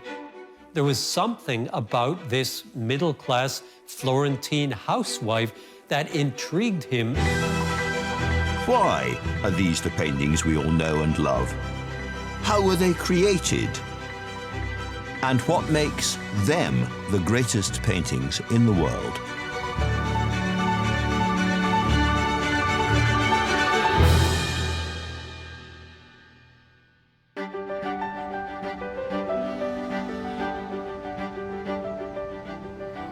All around the world, there are great galleries and museums crammed with beautiful art, which are open to everybody, free to all of us. Sometimes that's because of an act of national determination, sometimes it's because of an individual bequest or legacy. When this one, Tate Britain, opened its doors first in 1897, it was the gift to the British of a Liverpool sugar merchant. Sir Henry Tate's great thing was sugar cubes, but his other great thing was British art, and he wanted to share his obsessive love of it with the rest of us. Tate began this gallery with 65 of his own fine and memorable paintings, and at the heart of that collection there was one particularly special piece. It's been famous since before the gallery was built, and it's still its most popular picture. The Victorians loved it, and so do we. It is luscious, gorgeous to look at, but this is not a pretty story. It's a young, disturbed woman's suicide by drowning. I'm talking, of course, about John Everett Millais' Ophelia. You'd need to be a cold fish not to be moved. Simultaneously beautiful and deeply shocking, Ophelia is the crowning achievement of one of the most skilled and ambitious painters of Victorian Britain. Millais was considered an absolute genius with a paintbrush. He could do almost anything. Flowers fresh, flowers drenched and drowning. Little touches of sunlight on leaves, a face perfectly rendered, wet hair sinking into the water. Others had painted Ophelia before, but nothing like this. It isn't stagey or really melodramatic. Here is a real woman, briefly suspended in living water, almost ecstatic in her despair. So who was this doomed and dying figure? How was Ophelia captured on canvas, and why does this image still hold such an important place in one of the greatest art collections in the world? To really understand this image, we have to go back to the very beginnings of its life, because behind the romantic scene lies a much darker and more revolutionary story. It's a tale of a major artistic rebellion, of ruthless ambition and Victorian macabre. But before all of that, we start decorously in a far more conventional setting, just 2 miles from where Ophelia now hangs, in the place that mattered most to any aspiring Victorian painter, the Royal Academy of Arts. It was here, in December 1840, that an extraordinary young painter was first introduced to the Victorian art scene. Millais was a child prodigy. He went to art school at a very young age, and he got into the Royal Academy when he was just 11 years of age. He was the youngest ever person to attend the Royal Academy as a student. Prior to that, the youngest had been Turner, who went at the age of 14, which in itself was quite prodigious. That's a record the young Millais still holds today. The Royal Academy was the only place to gain an art education. But to survive there, the young prodigy would have to bend himself to its rigor, its traditions, and above all, its taste. You were told very much what you had to do, what paint palette you were allowed to use, what subject matter was appropriate for the stage of your learning. You were meant to be painting portraits, landscapes, genre painting, often perhaps with some kind of moral tale. Many artists were frustrated by the fact that the teachings of Joshua Reynolds, who died in 1792, were still being taught as the only way to look at art. But even with these traditionalist teaching techniques, from the beginning, Millais' exceptional eye for detail, the very skill that would shine through in his Ophelia, won him fame and applause. Millais was a great success at the Royal Academy. Even though he only went in when he was 11, he was winning awards and medals for his drawings and his paintings. There's a wonderful picture of the Duke of Sussex handing the young Millais his silver medal, and he can hardly see Millais because he's so small. He has to bend down to this little boy who's shown with his lovely gold hairs and his little pantaloons. Millais excelled at history paintings, big canvases depicting moral themes from well-known stories of the past. In 1846, he exhibited Pizarro seizing the Inca of Peru, and 1 year later, at just 18 years old, he received a gold medal for his painting The Tribe of Benjamin seizing the daughters of Shiloh. By the men at the top, he was adored, and yet, behind its closed doors, Millais was becoming increasingly frustrated with this cramping institution. Revolutions in art tend to happen after a time of stagnation. And in the 1840s, British painting was frankly in a poor way. Most of the greats, including Constable, were dead. And apart from the elderly Turner, then thought to be in his decline, there was nobody for the young Millais to look up to, which was a great stroke of luck, because it meant he had to rely on his own resources, think harder, and make his own way. Well, I say his own way, but not entirely, because in a second stroke of luck, he was surrounded by a group of equally impatient and almost as talented friends. Two other young artists, Dante Gabriel Rossetti and William Holman Hunt, shared Millais' frustrations with the revered Royal Academy.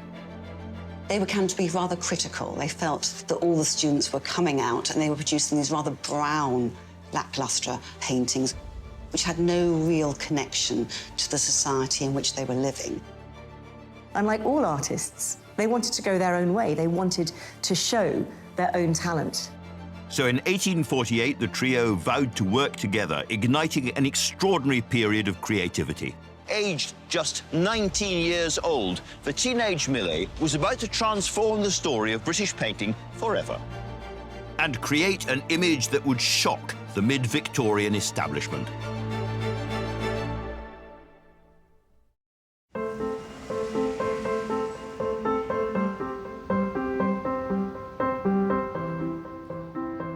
John Everett Millais' Ophelia is one of the oldest and most popular pieces in Tate Britain's collection.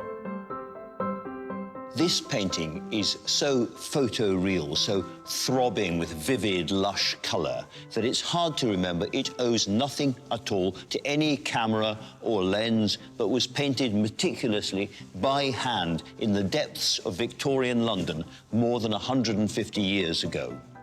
It packs an immediate punch.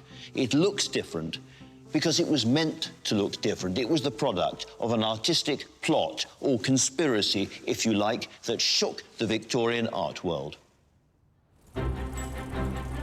And it all began in the summer of 1848 in this small, nondescript house in central London, with three daring young chancers, all under the age of 22. John Everett Millais, William Holman Hunt, and the hot-headed, flashy painter and poet, Dante Gabriel Rossetti. So these are young rebels. They want to cause a stir, a reaction, and they are defiantly rejecting what they had been taught by an older generation. They called themselves the Pre-Raphaelite Brotherhood, and even the name was a provocation.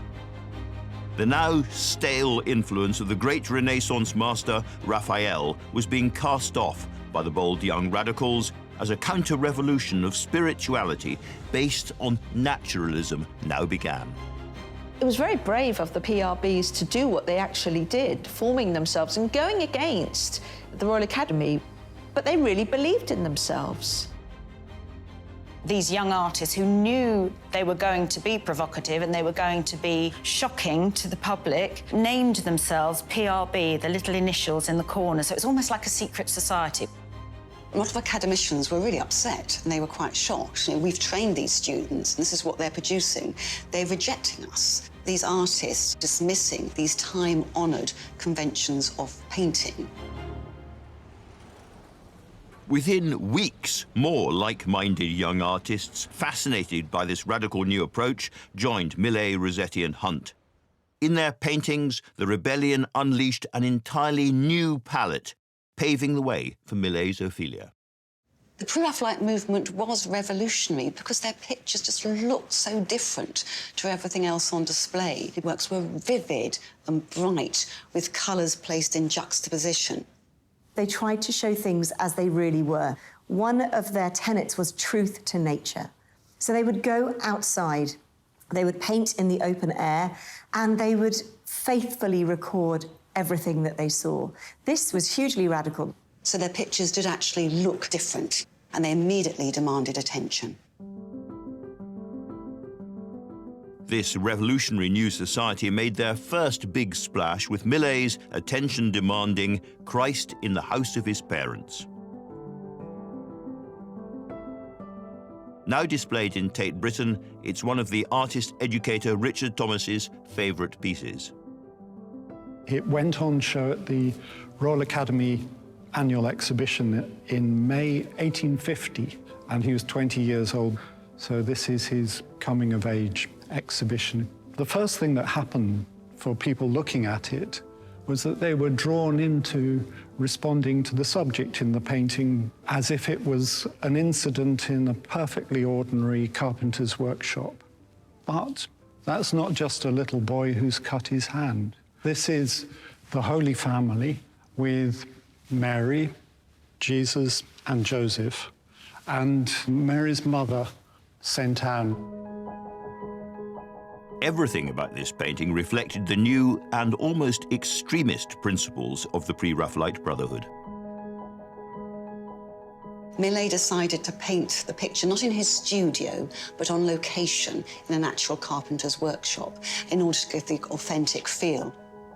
To get the effect of the vivid blood, Millais actually cut his own hand. You can see the chipped and dirty toenails of St. Joseph. He thought this was one of his masterpieces. And until this time, Millais had been adored, so he didn't expect to really get a backlash. But in general, people took against this painting. One of the biggest problems was that Millais had portrayed the Holy Family as working class. This was really, really shocking to people. They didn't like it. It's failing to do what people expect of a religious painting. It's failing to illustrate the sacred text. It's inserting an additional story. It's daring in a number of ways. The Virgin Mary is not represented as some beautiful Raphaelesque type. She's shown as a woman who looks rather sort of haggard and grief-stricken. It would seem to be blasphemous. Ignoring all the pallid Madonnas and cute Christs that had come before him, Millais' religious realism was entirely unexpected. The Victorians already had a mental image of the Holy Family, and they hadn't looked like this.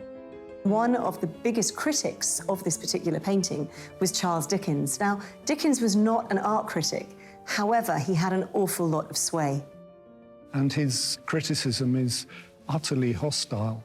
He describes the Christ child as a hideous, wry-necked, blubbering, red-headed boy with a bedgown. The Virgin is described as a kneeling woman so horrible in her ugliness that she would stand out from the rest of the company as a monster in the vilest cabaret in France or the lowest gin shop in England. So he's utterly dismissive of this coarse realism. The Pre-Raphaelites may only recently have been founded, but thanks to Millais, their reputation was already shot to pieces.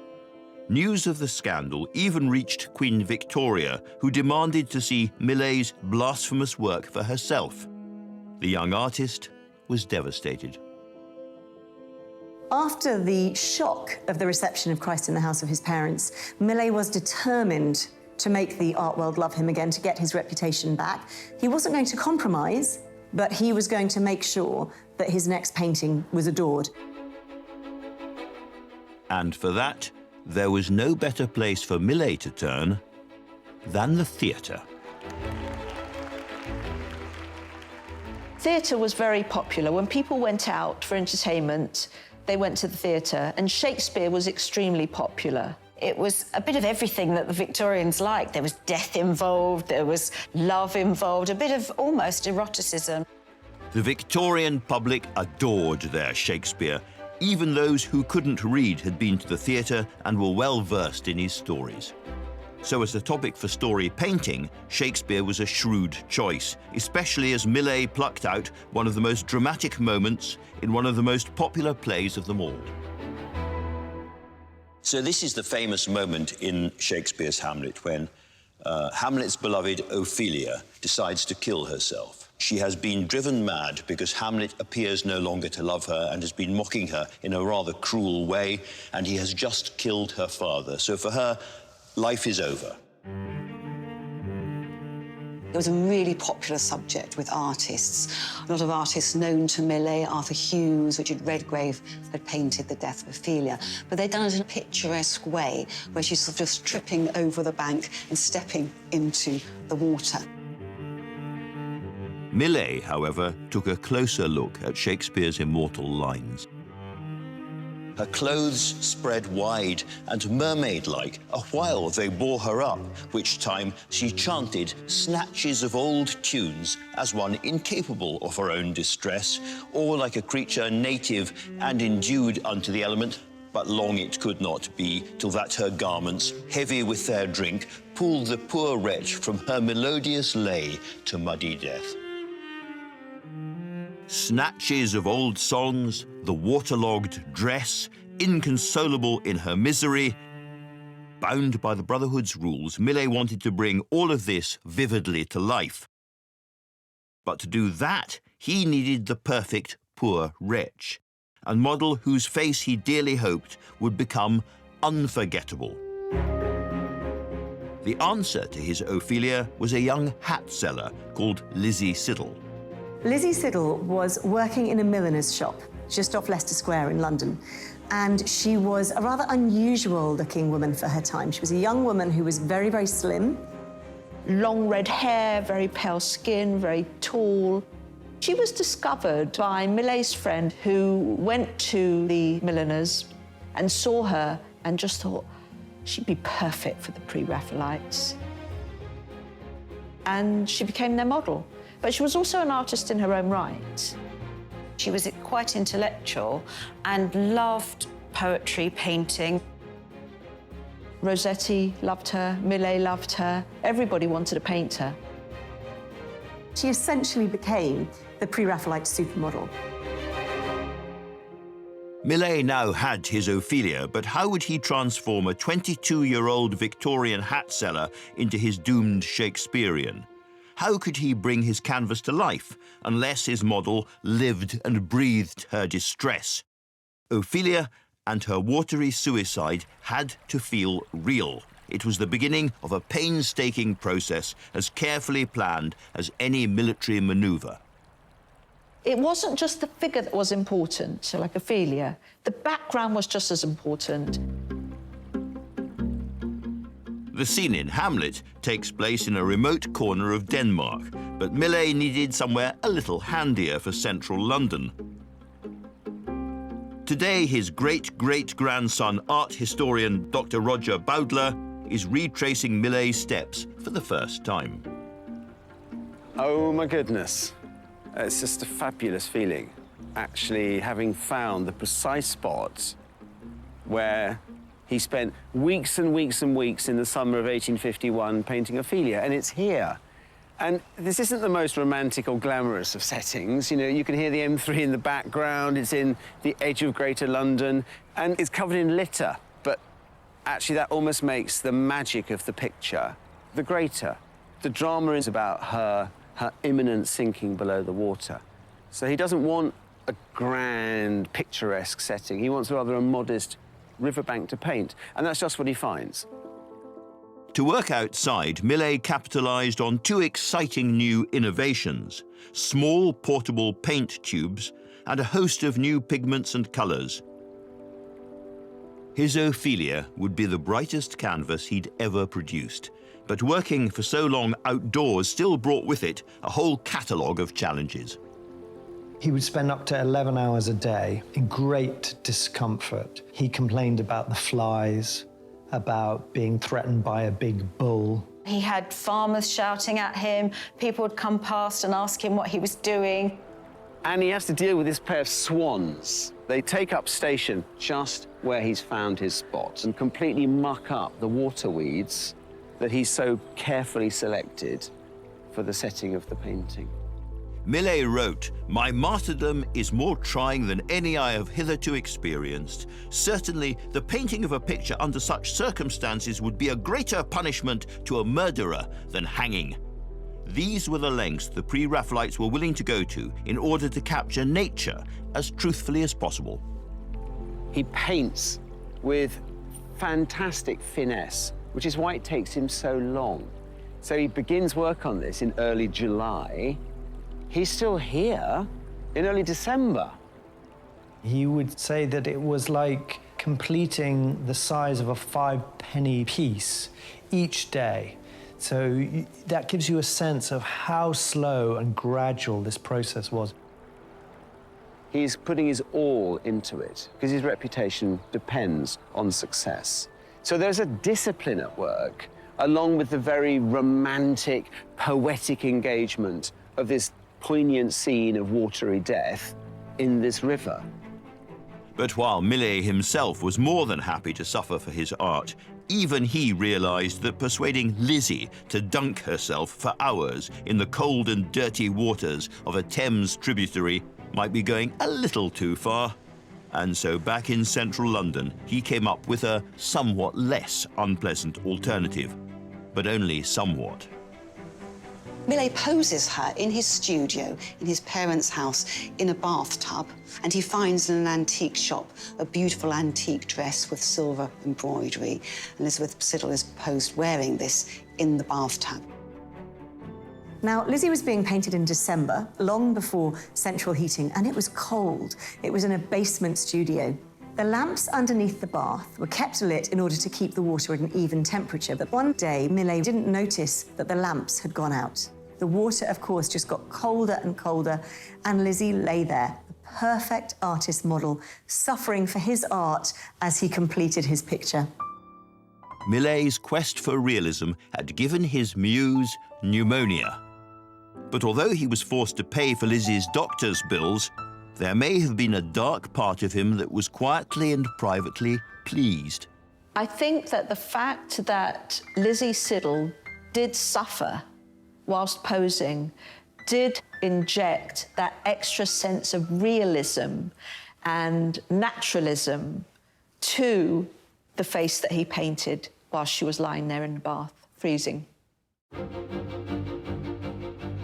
Millais had thrown everything at this piece, stretching himself to the limits of his already extraordinary abilities. And yet it had almost cost the life of his model, and even after months of toil, he still wasn't finished. This was perhaps his last chance to not only save his reputation, but that of his fellow Pre-Raphaelites. So would his Ophelia be the great hit that Millais craved?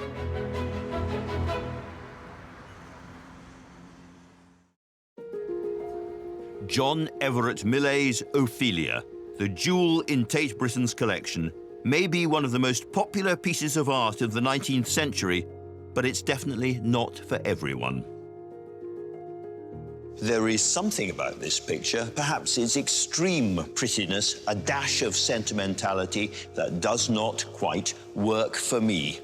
Perhaps I am already too old. That is, when I first started looking at paintings and loving paintings back in the 1970s, modernism was all the rage, and Victorian pictures telling stories were deeply unfashionable.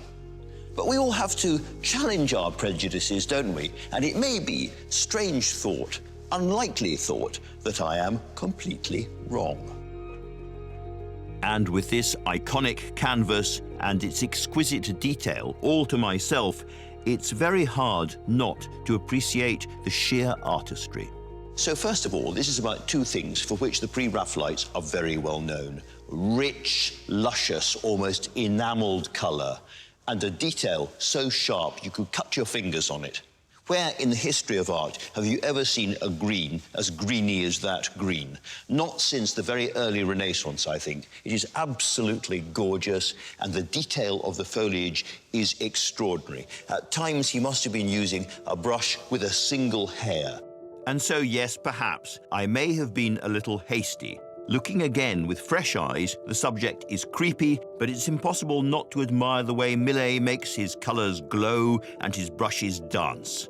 A touch of blue here, a flicker of white there. He applies shades and highlights with nerveless accuracy. He managed somehow, with the rest of the Pre-Raphaelites, to wash and rinse the colours so they glowed more freely and brightly than they had for a very, very long time. And they astonished the Victorians, and frankly, they are still astonishing us today.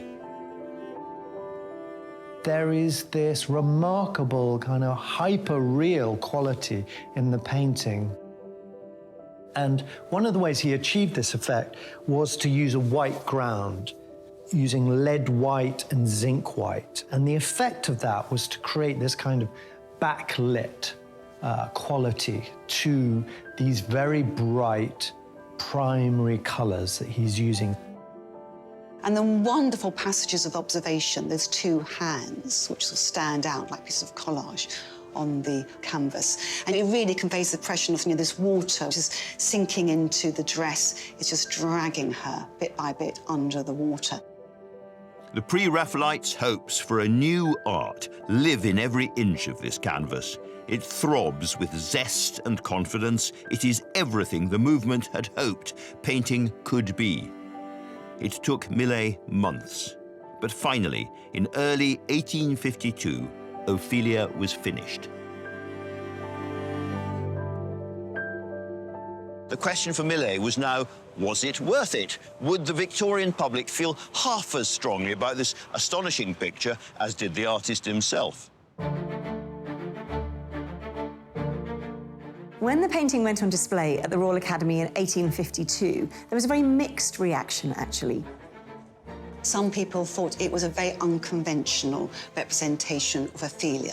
Someone described her death as if she were in a weedy ditch. Others felt it was just too bright, vivid and gaudy.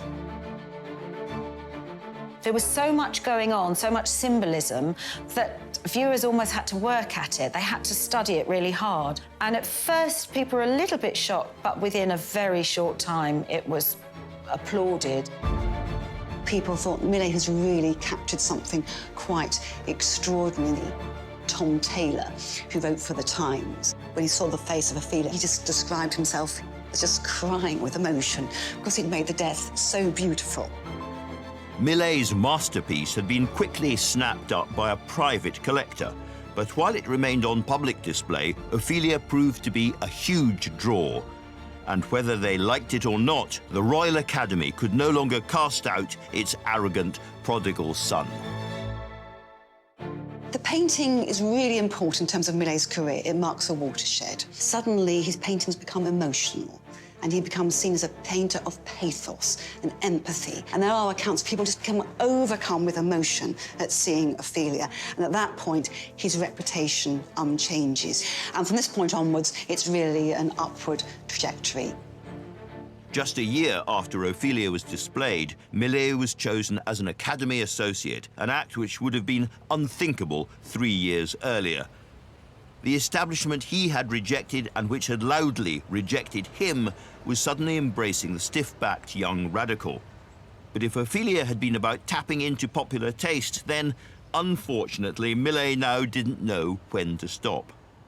So from 1853 onwards, Millais starts to feel that he doesn't have to stick entirely to the Pre-Raphaelite Brotherhood's principles. He sticks to a lot of them, but he starts to experiment.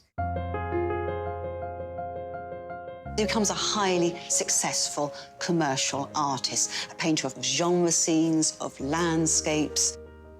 His style relaxes, but also I think he becomes just bored, dissatisfied with that pre-Raphaelite, very finicky manner. He wants to develop as an artist. Artists always have to change and evolve.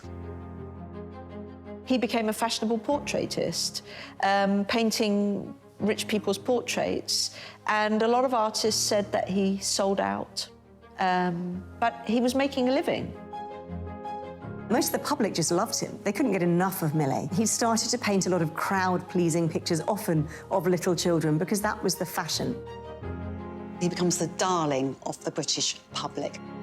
A revolutionary no longer, Millais' later work, which even included a saccharine advert for Pear's soap, bore no relation to his Pre-Raphaelite canvases. He became firmly part of the establishment. In 1896, aged 67, he was even elected Royal Academy President.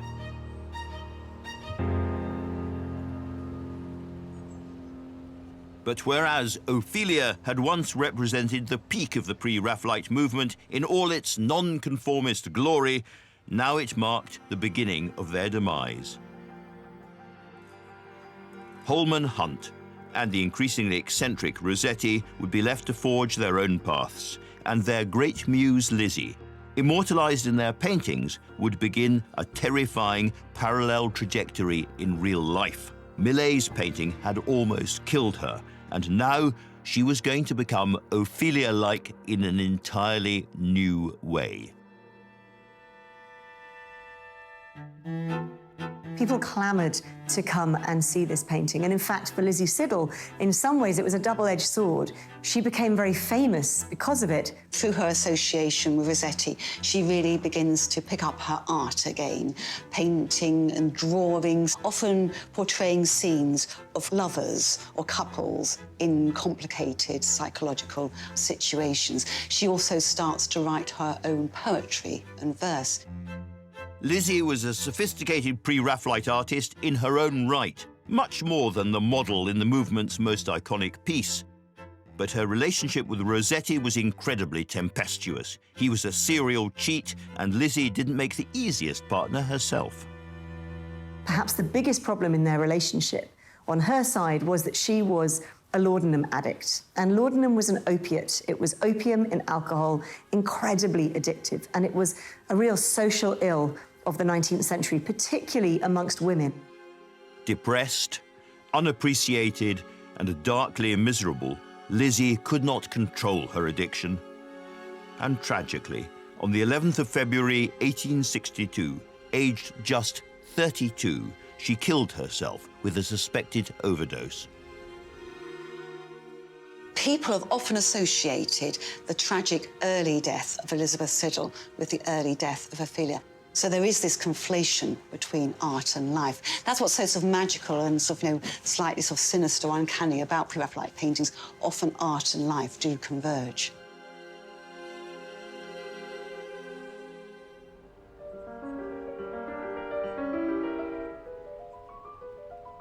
When Lizzie was buried, Rossetti did a very romantic gesture. He placed in her coffin, between her cheek and her hair, his only copy of his poems that he'd written. He claimed that they were all about her, that love had died with her. He was deeply grief-stricken. With Ophelia sold and in private hands, the Pre-Raphaelites disbanded, and Millais now creating mainstream art for the masses, it looked as if the importance and significance of this remarkable painting would start to fade. But neither Lizzie Siddal nor Millais' Ophelia were going to be forgotten, because something was about to happen in that graveyard which would lodge the young model and the painting deep in the Victorian popular imagination.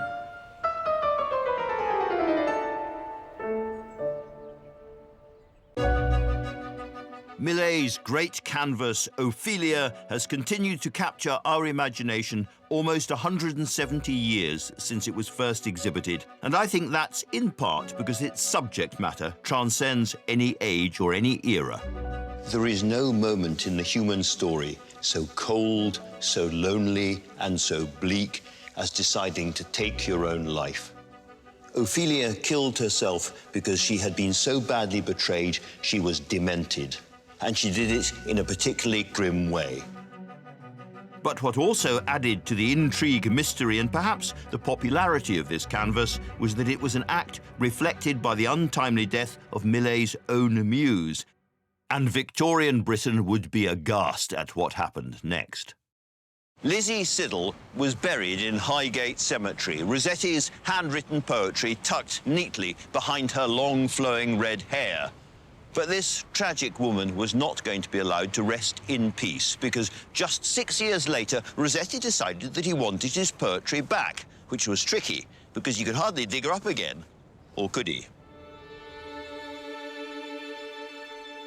By 1869, Rossetti couldn't bear the thought of his pre-Raphaelite poetry being lost to the world any longer.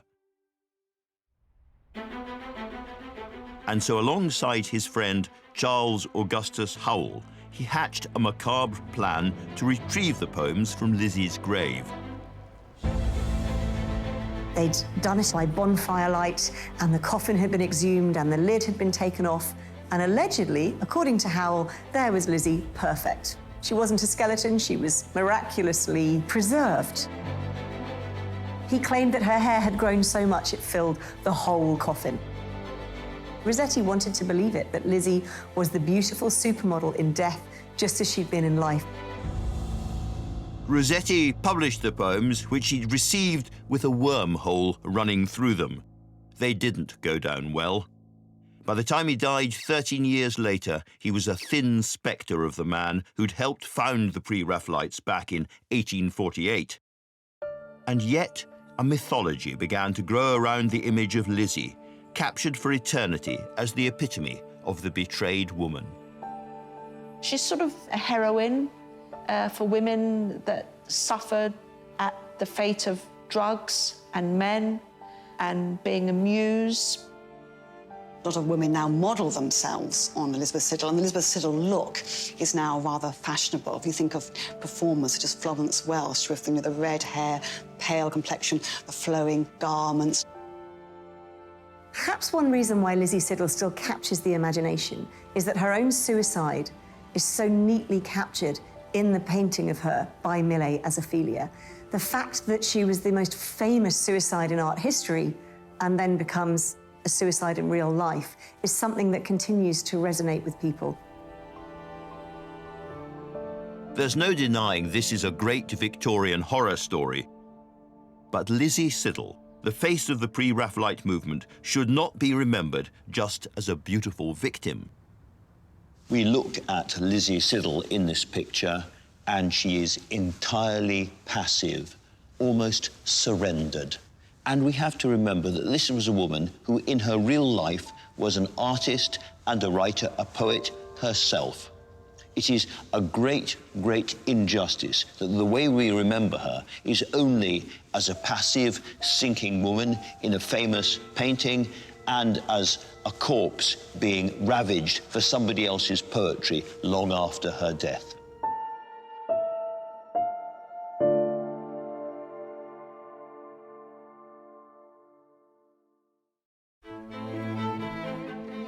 And yet, even now, Lizzie couldn't quite rest in peace. The painting of Ophelia had vanished into the private art world not long after it had been completed. But now it had reached the eye of one very important man. In 1892, Henry Tate purchases the picture. Henry Tate is a sugar magnate. He's made his fortune from sugar refining. He patents the sugar cube. There was only one thing that Tate loved more than sugar: art, and in particular, Pre-Raphaelite art. Over the last few years, he'd collected an extraordinary number of paintings. And now, he wanted to share them with the nation.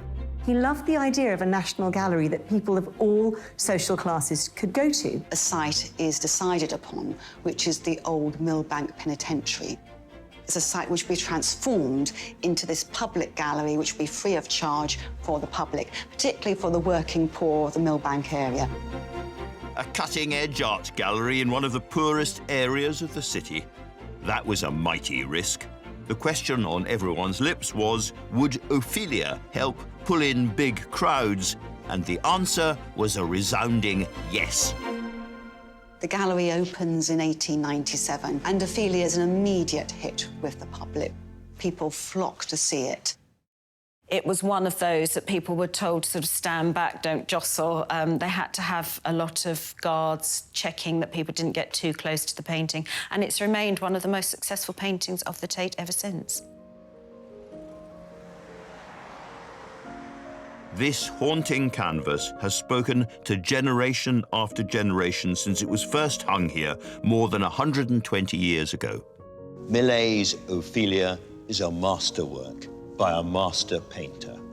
He was a young revolutionary taking on the establishment, and then, very quickly, the perils of success. He became the establishment himself, and he was much mocked for turning out cute, sentimental pictures, some of them used in advertising as sweet as any sugar cube manufactured by Sir Henry Tate himself. But this here still shows all his defiance and his optimism. It is a young man's shout hanging on these establishment walls. No, I still don't love it, but I salute it for its vividness and its energy. And anyway, Ma, you old fool, the rest of the world disagrees.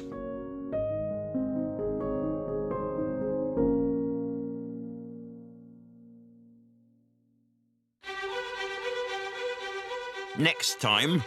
This was a painting that was not supposed to be seen by the public. It was private art, strictly for behind closed doors. The story of a ravishing beauty and the revolution she stirred. He would have put it on the bonfire and watched it burn. This could only be Sandro Botticelli's The Birth of Venus.